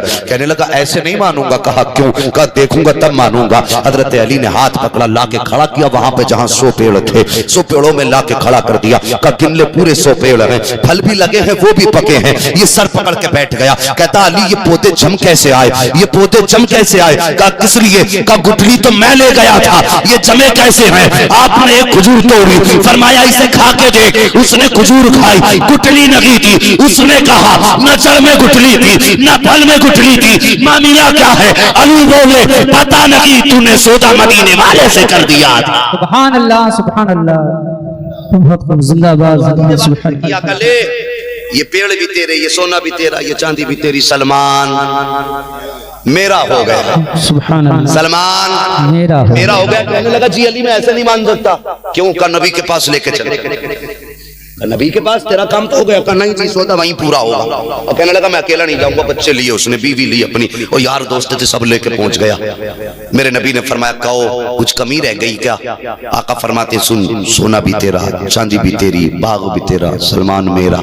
उसने वो जो लाया था ना घर से उठा के सोना चांदी, आका के कदमों पे रख के कहता, आका जी चांदी भी आपकी है, सोना भी आपका है, पेड़ भी आपके हैं, सलमान भी आपके हैं, बस इतना कह दीजिए मैं भी आपका हो गया। सुभान अल्लाह, सुभान अल्लाह। मैं भी आपका हो गया। मेरे नबी ने कलमा पढ़ा के मुसलमान बना दिया। सुभान अल्लाह। ये नबी गुलामों से प्यार करते हैं। जब आ गई हैं जोशे रहमत पे उनकी आंखें, रोते हंसा दिए गए, जलते बुझा दिए। सुभान अल्लाह। तो उस नबी से यारी करो ना, उस नबी से प्यार करो जिसकी यारी कभी धोखा नहीं देती है, सुभान अल्लाह। जिसका प्यार कभी धोखा नहीं देता। बदलो अपने तरीके। मेरे गौस ऐसे घराने में जलवागर हुए जिसकी माँ पारसा, बाप पारसा, उस घराने में जो बेटा पैदा हुआ ना अब्दुल कादिर, नाम अब्दुल कादिर लेकिन शान कादिरों वाली है। सुभान अल्लाह। कितनी शान वाले हैं। इजाजत हो तो 2 बातें सरकार गौसे पाक के ताल्लुक से बता दूं। इतनी शान वाले, कितनी शान वाले। आप पैदा हुए और पैदा होने के बाद ना एक दिन माँ की गोद में बैठे, माँ की गोद में बैठे, कहते अम्मा जी हाँ बेटा मेरा एहसान है आप पे। माँ कहने लगी बेटे मुझ पे एहसान? गोद में मैंने पाला, दूध मैंने पिलाया, उंगली पकड़ के मैंने चलाया।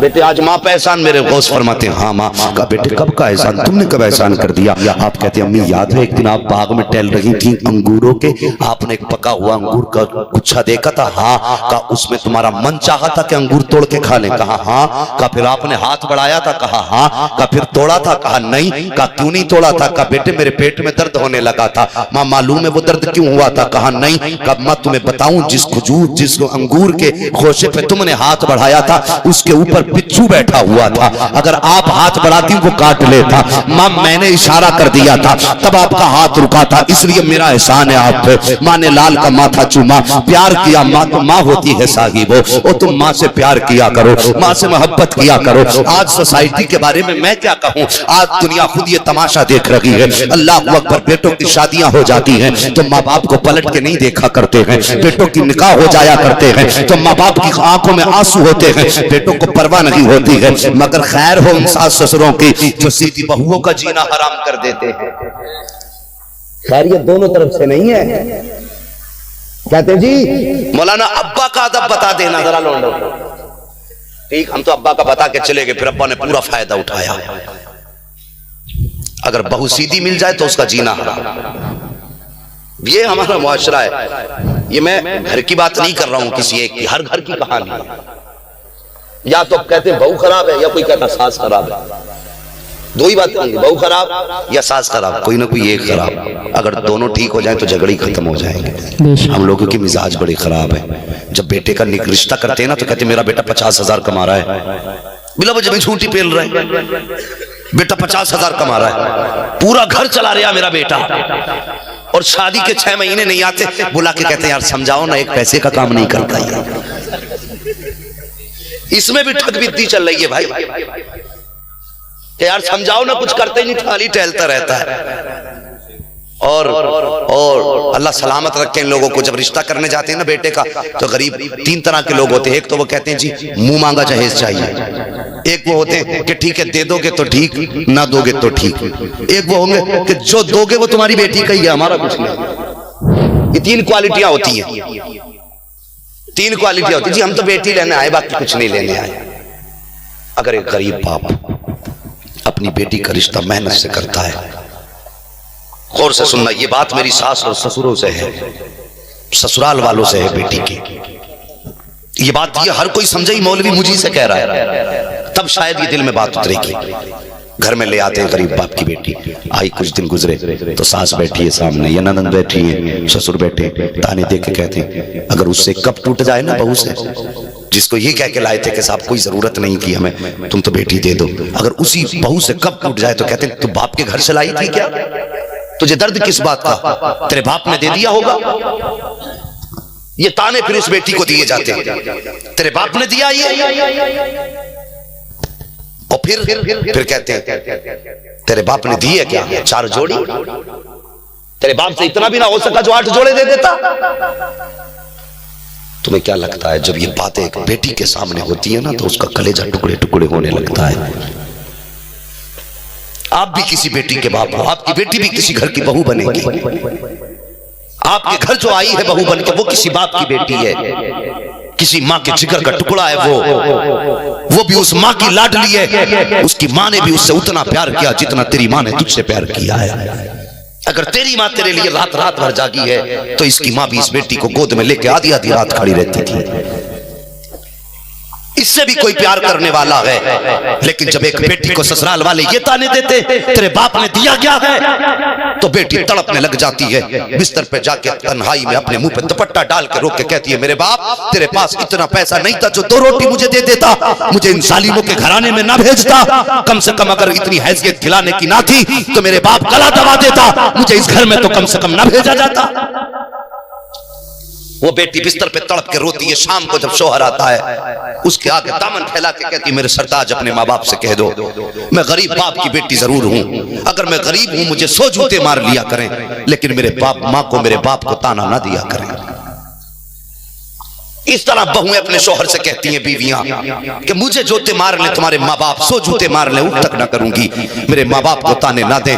जब मेरे माँ बाप को बुरा भला कहते हैं मेरा जिगर टुकड़े टुकड़े होता है। इन्हें क्या पता मेरे बाप ने मुझे शादी के लिए रुखसत करने के लिए पूरी जिंदगी की कमाई उठा के रख दी थी, मेरे बाप ने कितना कर्जा लेके मुझे रुखसत किया है। इन्हें मालूम क्या है जब मेरे माँ बाप के ख्याल में मेरी शादी का तसव्वुर आता था तो मेरे बाप के रातों की नींदें उड़ जाया करती थी। इन्हें क्या पता है कि जब मेरे बाप मेरी रुखसती का अंदाजा लगाते थे तो वो ये भी सोचते थे कि इसका घर भी भरना है, 300 लोगों की बारात लेकर के आएगा, मुझे उनका भी पेट भरना है। मेरा बाप इसी फिक्र में सूखता रहा कि 300 का पेट भरूं या अपने समधी का घर भरूं, कि इन्हें मालूम क्या है कितने दिन से मेरे बाप ने अपना पेट काट कर जहेज तैयार किया था। मेरे बाप ने 10 साल तक एक जूती को सिलवा सिलवा के पहना था ताकि दामाद के लिए जूता खरीद सके। इन्हें पता क्या है मेरे बाप ने कितनी तकलीफें उठाई है। और बेटियों वालों जरा जिगर पे हाथ रख के सोचो, अगर ये सताएं तुम्हारी बेटियों की हो तो तुम्हारे जिगर पे क्या गुजरेगी यार, तुम्हारे दिल पे बाद में गुजरेगी। मदीने वाला पहले तड़प जाता।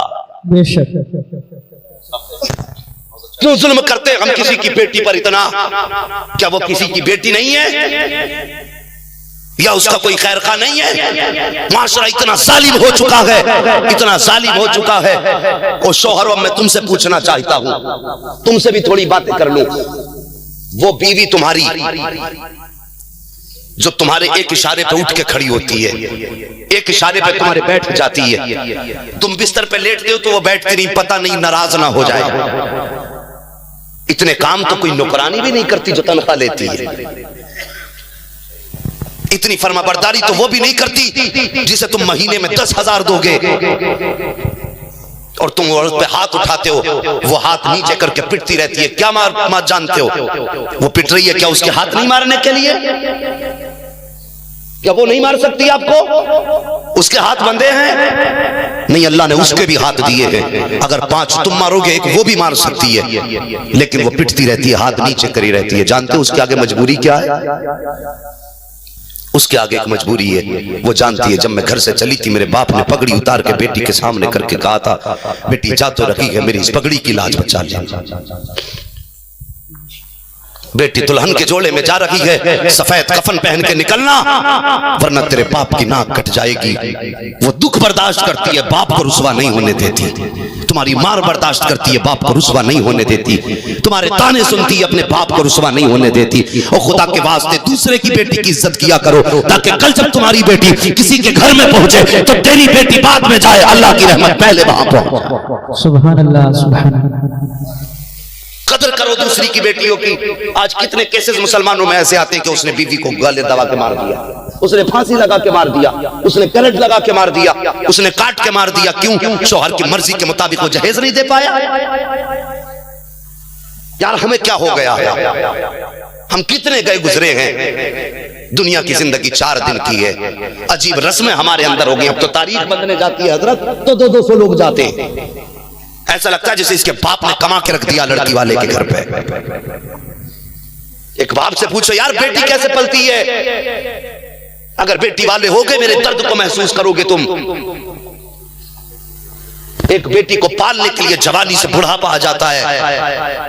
कितने बाप ऐसे जो बुढ़ापे में बोरियां ढोते जबकि उनकी उम्र ऐसी होती है कि खुद उन्हें आराम चाहिए, लेकिन वो बोझ उठाते। उनसे पूछो यार क्यों उठा रहे हो?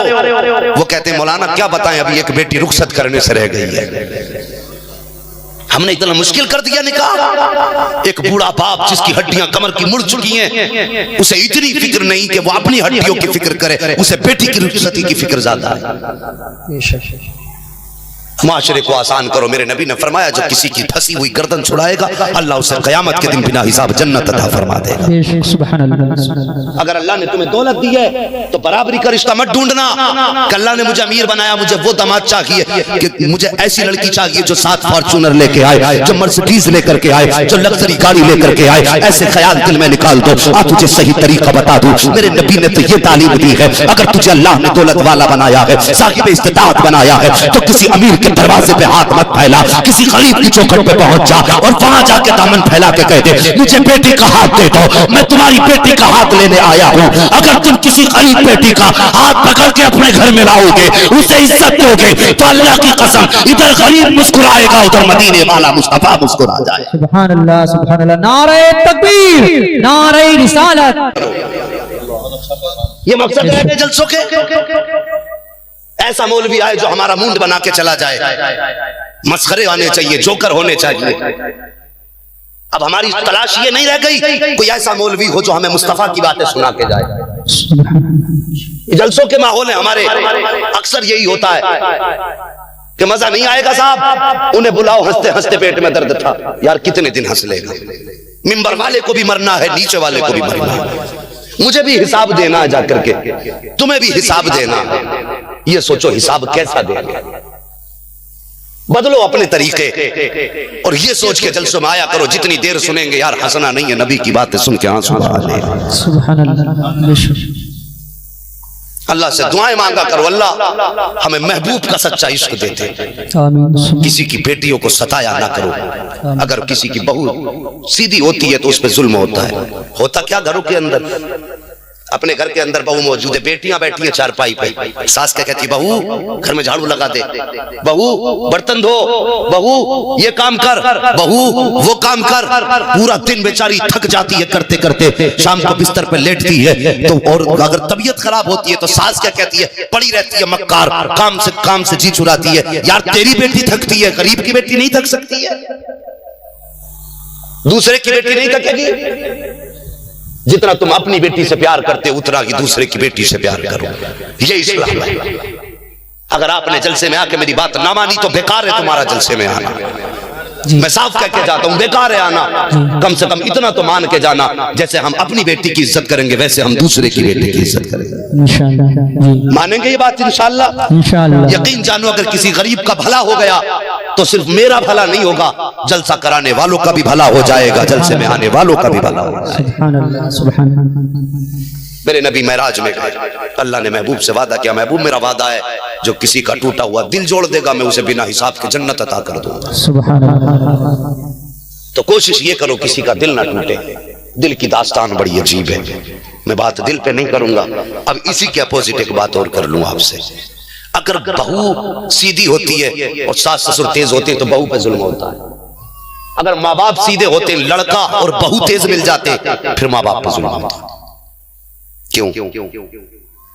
हमें अपनी ड्यूटी सही से करनी है, ये तहिया कर लीजिए। हमने देखा है 4 बेटे हैं लेकिन माँ बाप के रास्ते पे खड़े होकर भीख मांग रहे हैं। 5 बेटे अच्छी कमाई कर रहे हैं, माए बुर्का पहन के रोडों पे जहां जाम लगा करता वहां हाथ फैलाता। क्यों? 5 बेटे होते हुए मां भीख मांग रही है। जवान बेटे घर में बिस्तर पे टांगे फैला के सो रहे, बाप भीख मांग रहा है बाजार में। तुम कहोगे साहब हम में से किसी ने ऐसा नहीं किया, चलो भीख छोड़ो, ईमानदारी से बताना तुम में कौन ऐसा जो अपने से बेहतर बिस्तर बाप के लिए बिछाता। मैं हाथ नहीं उठवाऊंगा किसी का भी और न वादा लूंगा, दिल में झांक के देखो अपने। मौसम बदला तो ड्रेस बदल गई, पिछले साल थी गरम लेकिन अब नई लानी है। बाप के पास वही 10 साल पुराना कंबल है, वही पुराना गला हुआ गद्दा है, वही छनती हवाएं, वही चलती ठंडी फिजाएं। बाप उसी में पैबंद लगा लगा के उसी कंबल को ओढ़ रहा है। बेटे को इतनी तौफीक नहीं होती कि 1000-2000 रुपए का बाप को नया कंबल ला के दे दे। अपने शौक के लिए 2500 रुपए के जूते खरीद लेगा, बाप की जरूरत के लिए 2000 का कंबल ला के नहीं दे सकता। अपने आप जब सोता है कमरे में ऐसे बंद कर देता है कि हवा का बिल्कुल जरा सा शायबा भी नहीं जा सकता। बाप वही पुराने छप्पर में पड़े हैं, हवा आ रही है तो बाप को लग रही है, बारिश आ रही है तो छींटे बाप को आ रही है, कोहरा है तो बाप के बिस्तर से लिपटा हुआ। यार क्यों करते हैं बाप के साथ ऐसा? बाप दुश्मन है? जितने औलाद वाले मेरी बात को समझेंगे। अंदाज़े बयां मेरा बहुत शौक नहीं है, शायद कि उतर जाए तेरे दिल में मेरी बात। मैं एक दर्द लेके आपके बीच आया, मैं तकरीर के जौहर दिखाने नहीं आया। बस जहां भी जाता हूं नबी की बात करता हूं ताकि नबी की बात सुन के हम उस पर अमल करने की कोशिश करें। ये मेरी अपनी फितरत है यार। तुम किसी को भी बुला लेना, लेकिन बुलाने से पहले पहले कह देना नबी की बातें बता के जाना, जिसे सुन के हम भी बदले, हमारा मुआशरा भी बदल जाए। खाली मुआशरे को गाली देने से कुछ नहीं होता। मैं तुम्हें गालियां देने लगूं इससे तुम सुधरोगे नहीं। तुम ऐसे हो, तुम वैसे हो, ये कहने से काम नहीं चलता। कम से कम इन्हें ये भी बताओ करना क्या है और करना कैसे है। मेरा ये मिजाज अपना है। माँ बाप आपके पास औलाद है, मेरे पास अल्लाह ने मुझे एक बेटा दिया है। मैं रात को पहुंचा, तबीयत उसकी खराब थी। तुम्हें सच बताऊं बाखुदा, जब तक उसका बुखार उतर ना गया, वो सो ना गया, मुझे नींद नहीं आई, जबकि मैं 24 घंटे का जागा हुआ था। मुझे सोचना चाहिए अगर मुझे मेरा बेटा इतना प्यारा है तो मैं अपने माँ बाप को कितना प्यारा रखा हूँगा। आज मेरे माँ बाप बिस्तर पे बीमारी में तड़पते रहे, मैं अपनी बीवी के बिस्तर पे ऐश की नींद सोता रहूं। मुझे तो डूब के मर जाना चाहिए, मुझे तो गैरत आनी चाहिए। आज तक हम बीवी के दुपट्टों से छुटकारा नहीं पाए। माँ पानी कहते कहते दुनिया से चली गई। क्या ऐसा हमारे माशरे में नहीं होता है? माएँ कराती रहती हैं बिस्तर पे पड़े पड़े, आ की सदाएं निकलती रहती हैं, लफ्ज़ अल्लाह अल्लाह ज़बान पे निकलता है, कोई पानी पिलाने वाला माँ को नहीं होता। यार तूने एक बार माँ से कहा था माँ मुझे भूख लगी है, माँ ने आधी रात में उठ के खाना नहीं था तो बना के खिलाया था। तूने माँ से सर्दी में कहा था माँ मुझे प्यास लगी है, पानी ठंडा जग में मौजूद था, लेकिन माँ ने बिस्तर छोड़ के कुछ देर जाके नल चलाया था, फिर पानी निकाल के ताजा तुझे ला के पिलाया था, मेरे बेटे को कहीं ठंड न लग जाए। तूने एक बार कहा था माँ मेरे सर में दर्द है, माँ सारी रात तेरा सर दबाती रह गई, तू तो 5 मिनट के बाद सो गया, लेकिन माँ को इस एहसास में सोने न दिया, शायद मेरे बेटे की आंख न खुल जाए। यार मैं तुमसे पूछना चाहता हूँ, तुमने एक बार माँ को पुकारा था, माँ सारी रात जागती रही, तुमने एक बार माँ को सताती थी, माँ ने आराम कुर्बान कर दिया था। आज माँ कई रात तक तड़पती रहती है, बेटा एक बार पलट के नहीं पूछता माँ तेरी तबीयत कैसी है, माँ तुझे क्या चाहिए। कितनी माएँ तो ऐसी है कि रात भर बेटों से कहती है पानी पानी पानी, कोई बेटा पानी के लिए सुनने तैयार नहीं होता। वही बूढ़ी माँ जिस पर बुढ़ापा अगर आया है तो बच्चों की परवरिश की वजह से आया है, जो कमजोर हुई है तो तुझे खूने जिगर पिला के हुई है। अगर तुझे सीने का दूध न पिलाया होता तो आज वो तेरी मोहताज नहीं होती, उसके बदन में ताकत होती, वो तुझसे पानी मांगती है, तू लेटा रह जाता है। यार हया किया करो, कभी रात में उठ जाया करो। माँ एक सदा दे तो सब कुछ छोड़ दिया करो, बिस्तर भी छोड़ दो, ऐश भी छोड़ दो, माँ की खिदमत में चले जाओ, इसलिए कि तुम्हें सिर्फ माँ ने नहीं बुलाया बल्कि तुम्हें खुदा ने जन्नत में बुलाया। सुभान अल्लाह। नारे तकबीर, नारे रिसालत, नारे गौसियत, अज़मत वालिदैन हजरत अल्लामा मुफ्ती हम्माद रजा साहब क़िबला, नारे तकबीर। ओ लोगो, माँ बाप बूढ़े हो गए, तुम्हारी शादी हो गई तो तुमने उनका बिस्तर उठा के चारपाई उठा के बाहर फेंक दी। फिर बहुएं कहती है मुझसे बुढ़े की खांसी नहीं देखी जाती, इसका थूक बर्दाश्त नहीं होता, बस ये किसी दिन मर जाए। तो बेटा बड़ा खुश होता है कि कुछ दिन की और बात है, अब्बा जाने वाले हैं। वो जवानों, मैं तुमसे एक बात कह दूं, बाप को इतना बेकार ना समझना। बाप अगर बिस्तर पे पड़ा है ना तब भी तुम्हारी जिंदगी की पूरी सल्तनत संभाल के लेटा है। अगर पड़ा भी है बिस्तर पे, इस दिन का एहसास तुम्हें कब होगा जिस दिन बाप की चारपाई दरवाजे से उठ जाएगी और तुम किसी परेशानी में घिरे होगे और कोई तुम्हें मशवरा देने वाला नहीं होगा, कोई तुम्हें सही रास्ता बताने वाला नहीं होगा। उस दिन तुम इस सफेद दाढ़ी वाले को तलाश करोगे, इसको अंदर ढूंढोगे, बाहर ढूंढोगे, चारपाई तो होगी लेकिन उस पर लेटने वाला बाप नहीं होगा, लाठी तो दीवार से लगी नजर आएगी लेकिन उसे पकड़ के चलने वाला बाप नहीं होगा। उस दिन तुम्हें एहसास होगा तुमने कितनी अजीम नेमत को खो दिया है, तब तुम्हें पता चलेगा तुम्हारी कितनी बड़ी दौलत तुम्हारे हाथ से जा चुकी है। वो जवानों, तुम्हें खुदा का वास्ता बीवी बच्चों के लिए माँ बाप को न ठुकराया करो, माँ बाप को न रुलाया करो। तुम्हें पता क्या है, मेरे नबी फरमाते हैं, अल्लाह अकबर, आका फरमाते मेरे सहाबा, मैं तुम्हें क्या बताऊं, मैं आज तक माँ की वो बात नहीं भूला हूं कि मेरी उम्र 6 साल की थी, मेरी माँ सैयदा आमीना मुझे बाजू पे अपने सर रख के मुझे लिटाया और अपने चेहरे पे दुपट्टा डाला, डाल कर रोने लग गई। अल्लाह अकबर, नबी फरमाते हैं आज तक जब माँ के जुमले याद आते हैं तो मोहम्मद का कलेजा टुकड़े टुकड़े होने लगता है। वो क्या बात थी मुस्तफा की माँ की। आका फरमाते हैं, मेरे नबी ने फरमाते हैं, मेरी माँ ने यूं चेहरे पे दुपट्टा डाला और रोने लग गई। मैंने कान लगा के सुना, मेरी माँ कह रही थी, अल्लाह बाप का साया तो मेरे बेटे का पहले जा चुका है, अगर मैं चली गई तो मेरे मोहम्मद का क्या होगा, अल्लाह मेरे लाल का क्या होगा। आका फरमाते हैं अगर आज भी माँ की ये बात याद आ जाती है मेरा कलेजा टुकड़े टुकड़े होने लगता है। है कोई मोल माँ के प्यार का? किसी ने कहा था मरते मरते भी दुआ जीने की दे जाती है माँ। माँ तो वो है जिसकी अपनी सांसें अटकती होती हैं, हाथ उठा के कहती है अल्लाह मैं तो चल बसी, मेरे लाल को सलामत रखना। अगर तुम तरक्की कर रहे हो इसमें तुम्हारा कमाल नहीं, यकीनन तुम्हारे माँ बाप का कमाल है। तुम्हारे माँ बाप का कमाल है। अगर तुम हवाओं में उड़ रहे हो तो तुम्हारी माँ की दुआएं हैं। अगर फिजाओं में तुम्हारा नाम गूंज रहा है तो तुम्हारे बाप की मेहनत का असर है। तुम ये मत समझना तुमने अपनी मेहनत से तरक्की हासिल की है, तुमने तालीम हासिल की तब बड़े बने हो, तुमने डिग्रियां हासिल की तब बड़े बने हो, नहीं, बल्कि सच तो ये है बुलंदियों का बड़े से बड़ा निशान छुआ, उठाया गोद में माँ ने तब आसमान। सुभान अल्लाह, सुभान अल्लाह। जो बुलंदियां तुम्हें या मुझे मिल रही है, यकीन जानो माँ बाप की दुआओं का बेशक। सुभान अल्लाह। नबी ने फरमाया जिस बूढ़े की चारपाई तुम बाहर फेंक देते हो ना बोझ समझ के, तुझे पता क्या है जो तेरे घर में रिज्क उतरता है ना, इसी बूढ़े की ठोकरों के सदके में उतरा करता है। सुभान अल्लाह। वक्त बहुत हो गया, अगर वक्त होता मैं तुम्हें बताता मेरे भाइयों, माँ बाप की कदर करो। नहीं, माँ बाप की कदर करो। नहीं चाचा जी मुझे बहुत दूर जाना, बनारस निकलना, मेरी फिल्म ट्रेन का टाइम हो जाएगा। नहीं भाई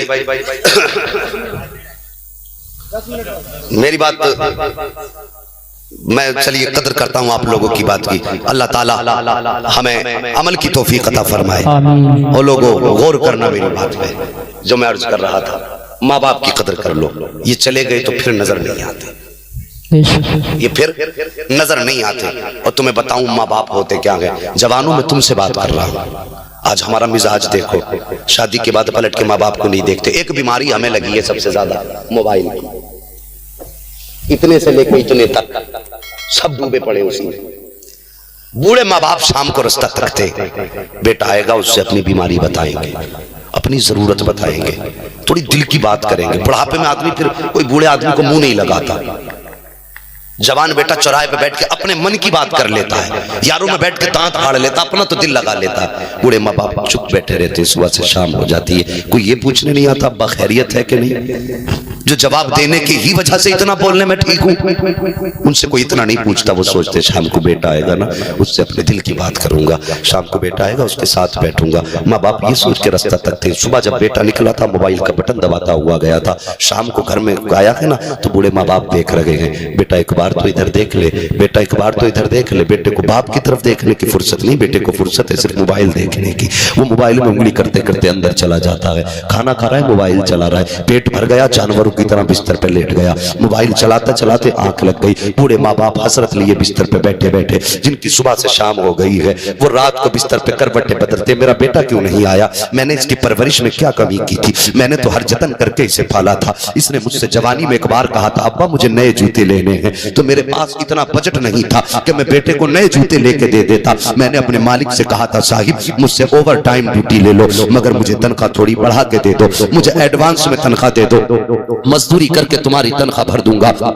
मैंने तो इतनी मेहनत करके, जब मुझसे मालिक ने कहा था करना क्या है, तो मैंने ये कहा था साहिब मेरे बेटे ने जूते मांगे हैं। यार एक बार बेटे ने जूते की फरमाइश की है तो बाप ओवर टाइम ड्यूटी करके बेटे की तमन्ना पूरी करता है। बाप ओवर टाइम ड्यूटी करके यार कर्ज ले लेके बेटों की तमन्ना बाप पूरी करता है। कसम खुदा की उस वक्त बाप का कलेजा रोने लग जाता है, दिल रोता है अंदर से बाप का कि मेरी परवरिश में तो कोई कमी नहीं हुई थी, फिर मेरे बेटे ने मेरी तरफ मुड़ के क्यों नहीं देखा। ओ खुदा के बंदे तूने जाके मोबाइल में अपना सारा वक्त दे दिया। बाप बिस्तर पे हसरत भरे लेटा रहा। जीना तुझे भी है, जीना बाप को भी है, मरना तुझे भी है, मरना बाप को भी है। बाप को अपनी कब्र में जाना है, तुझे अपनी कब्र में जाना है। पता आज तूने अपनी कब्र का कितना इंतजाम किया है। चार यारों में बैठ करके ठट्टे लगाता रहा, चार यारों में बैठ के दांत फाड़ता रहा। बाप से दो बातें तूने खैरियत की नहीं की है, फिर कहता है गौस का दामन नहीं छोड़ेंगे, आला हजरत का दामन नहीं छोड़ेंगे। यार तूने पकड़ा कहां है उनका दामन जो तू छोड़ने की बातें करता है, तूने पकड़ा कहां है गौस का दामन जो तू दावा करता है मोहब्बत का। दामन ये नहीं है बल्कि दामन ये था कि जब तू शाम को आया था यार खाना भी खा लिया था तूने,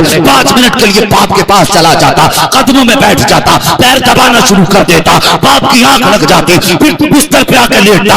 यार तू बिस्तर पे बाद में आता, तेरी तकदीर का फैसला पहले कर दिया जाता। सुभान अल्लाह। नारे तकबीर, नारे रिसालत, नारे गौसियत, अज़मते वालिदैन, अज़मते वालिदैन, नारे तकबीर।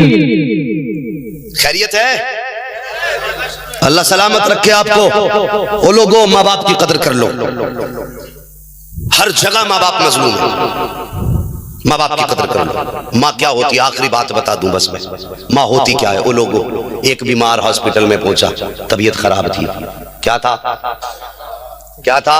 तबीयत खराब। तबीयत खराब। हाँ याद भी कर लो, मुझे लगना चाहिए जाग रहे हैं आप। हाँ सुभान अल्लाह, तबीयत खराब थी। डॉक्टर ने चेकअप किया, बीमारियां बहुत आई, लेकिन उसको जो दवा दी गई किसी दवा से फायदा ही नहीं, किसी दवा से फायदा नहीं हुआ। रिश्तेदार आने लगे, चलो खैर खबर ले लो, मरने वाला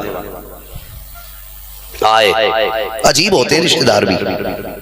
अगर रिश्तेदार गरीब होता, अस्पताल में होता, तो पैसे वाले मोबाइल बंद कर लेते, कहीं ये फोन ना आ जाए कि भाई 10,000 लेके आ जाना। मुआशरे की एक बात और कर दूं, बड़ी कड़वी बात है, लेकिन दुआएं चाहिए, बड़ी कड़वी बात है, लेकिन सच कह रहा हूं। आदमी शादी में न्योते लिखवाने जाता है, जिसने शादी की है बेटी की या बेटे की, उसके पास इंतजाम तो होगा ना। कोई अचानक में तो बारात आके नहीं गिर गई होगी, या ना ही कोई बारात लेकर अचानक में चल दिया होगा। साल 6 महीने पहले 10 साल से इंतजाम कर रहा होगा ना, तो उसका इंतजाम बेहतर होगा। उसके बारे में क्या कहते हो जिसको अचानक डॉक्टरों के यहाँ भर्ती करना पड़ गया हो? इमरजेंसी है ना वो। उसने कोई 10 साल पहले तो इंतजाम कर नहीं रखा। डॉक्टर ने कहा 5 लाख लगेंगे, एक गरीब के पास 2 लाख है। जिंदगी बचाने के लिए डॉक्टर 5 लाख मांग रहे, तो नोता हम कहां देते हैं जहां पहले से एडवांस मौजूद है, और कहां नहीं जाते हम जहां जरूरत है। मुस्तफा के गुलाम हो तुम, शादियों में नोते लिखवाने बंद करो। अगर अल्लाह ने तौफीक दी है, 1000 की ना सही 100 रुपए लेके अस्पताल चले जाया करो। सुभान अल्लाह, सुभान अल्लाह। 100 रुपए लेके अस्पताल चले जाया करो, और वहां लिखवा के मत आना, उसकी जेब में डाल देना, कहना भाई हम जिस तरह से हैं तेरे साथ हैं, और ये तुझे कर्जा नहीं दे रहे हैं, हम अपने भाई होने का सबूत तुझे दे के जा रहे हैं। तुमने नोते में उससे लिखवाया, लिखवा के कहते हैं लिख दे। मकसद क्या होता है कि 1000 दे रहे हैं, 1100 ये दे के आएगा, है कि नहीं? यही मतलब होता है ना। और कहते हैं नाम लिखो भाई बड़ा बड़ा करके, ताकि मेरे बेटी की शादी हो तो ये 15,000 लेके आए। एड्रेस पूरा लिखवाते हो यार, तुम जानबूझ के उसे मकरूज कर रहे हो। बताना, जरा सच बताना, अगर एक ही बंदा है उससे तुम्हारा व्यवहार है, अगर वो मर गया तो उसका कर्जा कौन अदा करेगा? सोचा कभी? मर गया कर्जा कौन देगा उसका? अगर तुम उसका खाए बैठे तो दोगे किसे? ये बिला वजह का गुनाह है कि नहीं? कुछ आखिरत की भी सोचा करो। तो जरूरी ये नहीं है शादी में जाके नोता लिखवाया जाए, जरूरी ये नहीं है कॉपियों में जाके लंबे लंबे एड्रेस लिखवाया जाए। अल्लाह अकबर, जरूरी ये है अगर आका का कोई भी उम्मती अस्पताल में इलाज के लिए तड़पता हो तो जेब में तेरी हैसियत अगर 100 की नहीं 50 डाल ले, कम से कम 5 वक्त की दवा तो उसकी आ जाएगी। अगर अल्लाह ने चाहा उसी दवा से शिफा मिल गई तो इधर गरीब मुस्कुराएगा, उधर मदीने वाले का कर्म हो जाए। सुभान अल्लाह, सुभान अल्लाह। ये जरूरी बात है, इन पे गौर करो। नोते में देना कि अस्पताल में जाके देना? मोबाइल बंद कर लेते हैं, कहीं भाई का फोन ना आ जाए 10,000 के लिए। यार तेरी दौलत इतनी प्यारी हो गई कि तूने अपने भाई की जिंदगी से ज्यादा कीमती दौलत समझ ली। दूसरों के काम आया करो, जो दूसरे के काम नहीं आता वो इंसान नहीं। बात सुन लो साहब, सिर्फ ये चेहरा होना इंसानियत के लिए काफी नहीं है। 6 रोटी खा जाना, 2 किलो गोश्त खा देना, ये इंसानियत की अलामत नहीं है। इंसानियत की अलामत ये है खुद फाका कर लो, अपने भाई को फाके से मत सोने देना। सुभान अल्लाह, ये इंसानियत है। तो मैं अर्ज कर रहा था, एक माँ, एक शख्स बीमार हुआ, डॉक्टर ने कहा कोई दवा काम नहीं कर रही अस्पताल में। उसके रिश्तेदार आए देखने के लिए, चलो देख लें यार मरने वाला है। अचानक माँ को पता चला मेरे बेटे को कोई दवा काम नहीं कर रही है। माँ की दिल की दुनिया बदल गई, माँ रोने लग गई। घर से दौड़ी दौड़ी आई, हॉस्पिटल आके कहने लगी डॉक्टर मेरे बेटे का क्या हाल है? डॉक्टर कहने लगा माँ तुझसे क्या झूठ बोलना, तेरा बेटा अब नहीं बचने वाला है, इसको कोई दवा काम नहीं कर रही है। जैसी माँ ने इतना सुना आंसू बहने लग गए। माँ के यार माँ माँ हुआ करती है, तुम्हें क्या लगता है माँ बिस्तर पे लेटती होगी तो अपनी खैर मांगती होगी? माँ बिस्तर पे लेटती होगी तो बुढ़ापे में क्या जवानी की दुआएं मांगती होगी? माँ बिस्तर पे लेटती होगी तो तुम्हें क्या लगता है बुढ़ापे में वो ताकत की दुआएं मांगती होगी? नहीं, जब भी हाथ उठते कहती है अल्लाह मेरी तो खैर है, मेरे बेटे को सलामत रखना, मेरे बेटे को सलामत रखना। ये माँ हुआ करती है। जैसी माँ गई ना डॉक्टर क्या बात है, तेरा बेटा बचने वाला नहीं है, माँ रोने लग गई। जैसी माँ को रोते हुए देखा ना जवान ने, कहने लगा माँ ये डॉक्टर झूठ बोल रहा है, माँ ये डॉक्टर झूठा है, ऐसी कोई बात नहीं है माँ, मैं ठीक हो जाऊंगा। डॉक्टर ने कहा यार सारी दवाइयां काम छोड़ गई हैं, तू कैसे कह रहा है ठीक हो जाऊंगा? उसने कहा यार दुनिया में सिर्फ तू ही तो हकीम नहीं, हकीम तो और भी है ना। कहा हाँ हकीम और भी है, लेकिन मुझे नहीं लगता कोई तुझे फायदा कर देगा। उसने इतना सुना, कहने लगा डॉक्टर कहा क्या? कहा मेरे माँ के पैर की जूती निकलवा के लाओ। उस नौजवान ने माँ के पैर की जूती मंगाई है। डॉक्टर ने नर्स से कहा कि इस औरत के पैर की जूती निकालो। वो नर्स जूती उठा के लाई है। फिर जिसने मरीज ने कहा, बेटे ने कहा कि डॉक्टर मुझे एक जग में पानी दे दिया जाए। डॉक्टर ने जग में पानी दिया। सब तमाशा देख रहे थे। इस जवान ने माँ का चप्पल अपने जग के अंदर डाला है। डालने के बाद जूती बाहर निकाल दी और उस पानी को निकाल कर पी लिया है बिस्मिल्लाह पढ़ के। पानी पीने के बाद कहा, डॉक्टर अब अपनी मशीनें लगा के दिखा, बता कितनी बीमारियां रह गई है। अब जब डॉक्टर ने मशीनें लगाई है, अब कोई बीमारी नहीं है। डॉक्टर हैरत में पड़ जाता है, यार इतनी जल्दी कैसे फायदा हो गया, तुझे किस डॉक्टर ने ये नुस्खा बताया है। तो जवान कहता है, तुम डॉक्टर बने हो साइंस पढ़ने के बाद, हम डॉक्टर बने हैं मुस्तफा की सीरत पढ़ने के बाद। का बता तो सही ये इलाज किसने बताया है। का सुन जो तूने दवाई दी थी ये डॉक्टर ने बताया है, और जो मैंने किया है ये मेरे मदीने वाले मुस्तफा ने बताया। सुभान अल्लाह। नारे तकबीर, नारे रिसालत, नारे गौसियत, अज़मत वालिदैन मुफ्ती हम्माद रज़ा साहब क़िबला, नारे तकबीर। कहने लगा यार समझ में नहीं आया। कहने लगा क्या? कहने लगा बता तो सही। मैंने माना तेरे नबी ने बताया, लेकिन क्या बताया मुझे भी बता दो। तो जवान कहता है, तवज्जो करना, अब हर माँ से प्यार करने वाला बोलेगा। बात इतनी प्यारी कही थी उस जवान ने। जवान ने कहा, सुन मेरे नबी ने फरमाया, अल जन्नतु तहता कदामी उम्माहातिकुम, जन्नत तुम्हारी माँ के कदमों के नीचे है और मेरी माँ के कदमों के नीचे रहती है उसकी जूती। तो पता चला जन्नत माँ की जूतियों में है। और कहा, सुन मैंने जूती को जन्नत समझ के धोया है, और जन्नत के पानी में बीमारी नहीं होती है बल्कि शिफा हुआ करती है।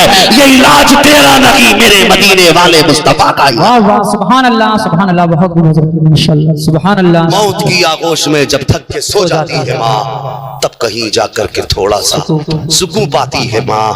प्यार कहते हैं किसे और ममता क्या चीज है, कोई उन बच्चों से पूछो जिनकी मर जाती है माँ। वो लोगों माँ की कदर कर लो, माँ से प्यार कर लो। अब तो खैरियत से हैं आप लोग, मैंने आपकी बात पूरी कर दी। अल्लाह आपको सलामत रखे। अगर मेरी बात से किसी को तकलीफ हो गई, ए भाई बैठ जाओ, दुआ के बाद ही चले जाना। पूरा जलसा आपने सुना। भाई हमारे भाई कह रहे हैं कि 1 घंटा और, इंशाल्लाह ये घंटा ना कभी अगले वाले महीनों में मिला लिया जाएगा, अल्लाह ने चाहा तो। बस इतनी बात अभी सुन लो। बस मैंने पैगाम दिया, बगदाद वाले से प्यार करो, ठीक है। आखिरी बात बगदाद वाले की बयान करके चाहता हूं कि उन्हीं की बात पे जिक्र पूरा हो जाए। उन्हीं की बात पर कितनी पावर वाले शेख अब्दुल कादिर जिलानी गौसे पाक है, कितनी पावर वाले। एक दिन तकरीर कर रहे मस्जिद में खड़े होके, कह रहे मेरे नबी एक लम्हे मेराज पे गए फिर आ गए। गौसे पाक के मजमे में कितने लोग थे? इतने थे जितने यहाँ बैठे, 70,000 लोगों का मजमा। सुभान अल्लाह। कितनों का? 70,000। 70,000 लोगों का मजमा तकरीर कर रहे हैं कि मेरे नबी महराज में गए, एक लम्हे में गए आए। गए तो बिस्तर गर्म था, आए तब भी गर्म था। गए तो जंजीर हिल रही थी, आए तो एक यहूदी गुजर रहा था सामने से, कहने लगा यार ये बाबा बड़ा अजीब है, इतनी जल्दी तो कोई छत पे से जाके नहीं आता, ये तो आसमानों की बात कर रहे हैं। मेरे गौस ने दिल का हाल जान लिया। तकरीर के बीच में एकदम जलाल आया, कहने लगे ओए मैं अब्दुल कादिर हूँ। जो पहले से सुनते थे वो समझ गए आज कोई गौस के लपेटे में आ गया, समझ गए आज कोई आ गया लपेटे में। फरमाया मैं अब्दुल कादिर हूँ। ये कहा आपने, वो तो चला गया। वो जब चला गया घर में मछली लेके, कहने लगा बीवी ये मछली बना लो। कहा क्यों? कि बस अभी गया अभी आया, नहा के आता हूँ और फिर मछली खाएंगे। ये तो चला गया नहाने के लिए, बीवी बैठ गई मछली बनाने के लिए। तो जब गया कपड़े उतारे, गोता लगाया, मान नहीं रहा था ना लम्हों में होता क्या है, गोता लगाया। जब पानी के अंदर गया तो था, जब निकला तो थी। जब पानी में गोता लगाया तो था, और जब सर निकाला तो थी। चक्कर में पड़ गई, ये था थी कैसे हो गई। और देखा कनारा भी नहीं वो, कपड़े भी नहीं वो, इलाका भी नहीं वो, अब लड़की बन गए जनाब। उसी दरवाज़ किनारे पे एक रिवायत में कोई शहजादा, दूसरी रिवायत के मुताबिक ये कि कोई वो था धोबी कपड़े धो रहा था, उसने कपड़ा उपड़ा दिया, उसको लपेटा, वो घर ले गया, उसने उससे निकाह किया। निकाह करने के बाद 9 साल उसकी बीवी बन के रहे जनाब। कितने? 9 साल। 8 बच्चे पैदा हो, 9 साल। अब फिर कहने लगे एक दिन, ये मोहतरमा अपने बच्चे से, बेटा मैं तू जरा कपड़े देखना, मैं अभी आई एक गोता नदी में लगा लूं। जब इन्होंने आके उस दिन गोता लगाया ना, जब गोता लगाया तो थी, जब सर उठाया तो था। चक्कर में पड़ गया, ये क्या हो गया। जल्दी देखा कपड़े भी वहीं रखे, इन्हें कपड़े पहने घर आया। जैसी घर आया बीवी कहने लगी जनाब के क्या बड़ी जल्दी वापस आ गए आज, बड़ी जल्दी वापस आ गया। कहने लगी क्या कह रही हो कि इतनी जल्दी वापस आ गए कि नहा के नहीं आए हो? कहने लगा नहा के, कह रहा नहा के, अगर मैं इतनी जल्दी आ गया तो फिर वो 8 किधर है? बीबी ने कहा 8 कौन से? करने के बाद सही खत्म कर दिया। बताने में बात खराब होती ना, क्या 8? कि बीवी कहता है कि सच बता मैं जल्दी आ गया? कहा हाँ मेरे सरताज बहुत जल्दी आ गए, तुम तो ऐसा लगा जैसे रास्ते से लौट के आ गए। कहने लगा अच्छा इतनी जल्दी आ गया? कहा हाँ। मुझे यकीन नहीं होता। कहा देखो जो मछली डाल के गए थे ये यही पड़ी है, मैंने काटी भी नहीं है, और देखो मछली भी जिंदा है, अभी मछली भी जिंदा है। इसने कहा चल मछली बाद में बननी है, अब पहले बगदाद वाले बाबा के पास जाना है, बगदाद वाले बाबा के पास जाना है। जब गया ना लौट के तो बयान गौसे पाक वही कर रहे थे जो छोड़ के आया था। जाके दरवाजे पे पहुंचा, मेरे गौस ने फरमाया ये है मुस्तफा की महराज और ये है उनका सफर। जिसे यकीन ना हो यहूदी से जाके पूछ लेना कि आका कितनी जल्दी आए गए थे। इसने सब कुछ छोड़ा, तोड़ के गोश्त के कदम पकड़े, कहने लगा सबूत बाद में दूंगा, पहले मुस्तफा का नौकर बना दीजिए। सुभान अल्लाह, सुभान अल्लाह। ये शान गौसे पाक की है। सुभान अल्लाह। वो लोगों गौसे पाक से प्यार करो जो उनका सच्चा आशिक होगा। फरमाया जो मेरा मानने वाला होगा ना वो जहन्नमी होके मर ही नहीं सकता, जब भी मरेगा जन्नती होके मरेगा। इसलिए कि जब मौत आएगी अल्लाह उसे कलमे की तौफीक देगा, तौबा की तौफीक देगा। वो लोगों गौसे पाक से प्यार करो, गौसे पाक से प्यार करो। अल्लाह ताला हमें गौसे पाक का सच्चा आशिक बना दे। कुरान फरमाता लक़द काना लकुम फ़ी रसूलिल्लाहि उस्वतुन हसना। वो लोगों मेरे महबूब की जिंदगी तुम्हारे लिए बेहतरीन नमूना है। अल्लाह ताला हमें महबूब के किरदार पर अमल करने की तौफीक अता फरमाए, और मुझसे बोलने में जाने में जो खताएं लफ्ज़िशें अगर हो गई हो अल्लाह महबूब के सदक़े में वो सारी खताएं माफ फरमा दे। बस सारे लोग मेरे साथ मुस्तफ़ा की एक नात पढ़ें। जी हाँ, और एक बात और सुन लीजिए, हमारे बीच एक नात खां तशरीफ फरमा है, उनका भी आप कलाम सुनिए, दिल न तोड़िए।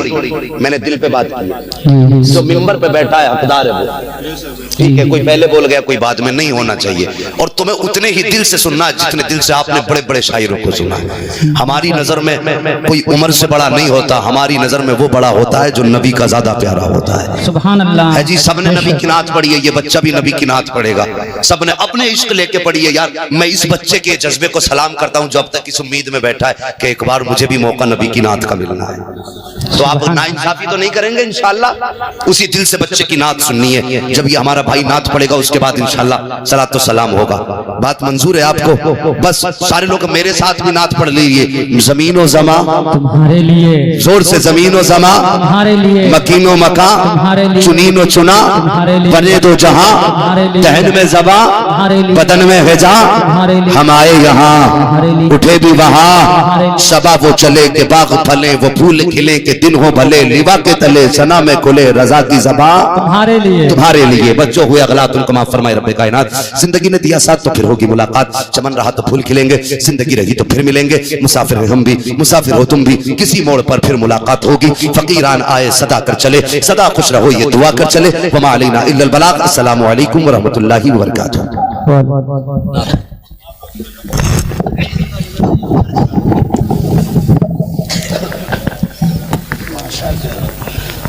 भाई सिर्फ 10 मिनट और रुक जाएं।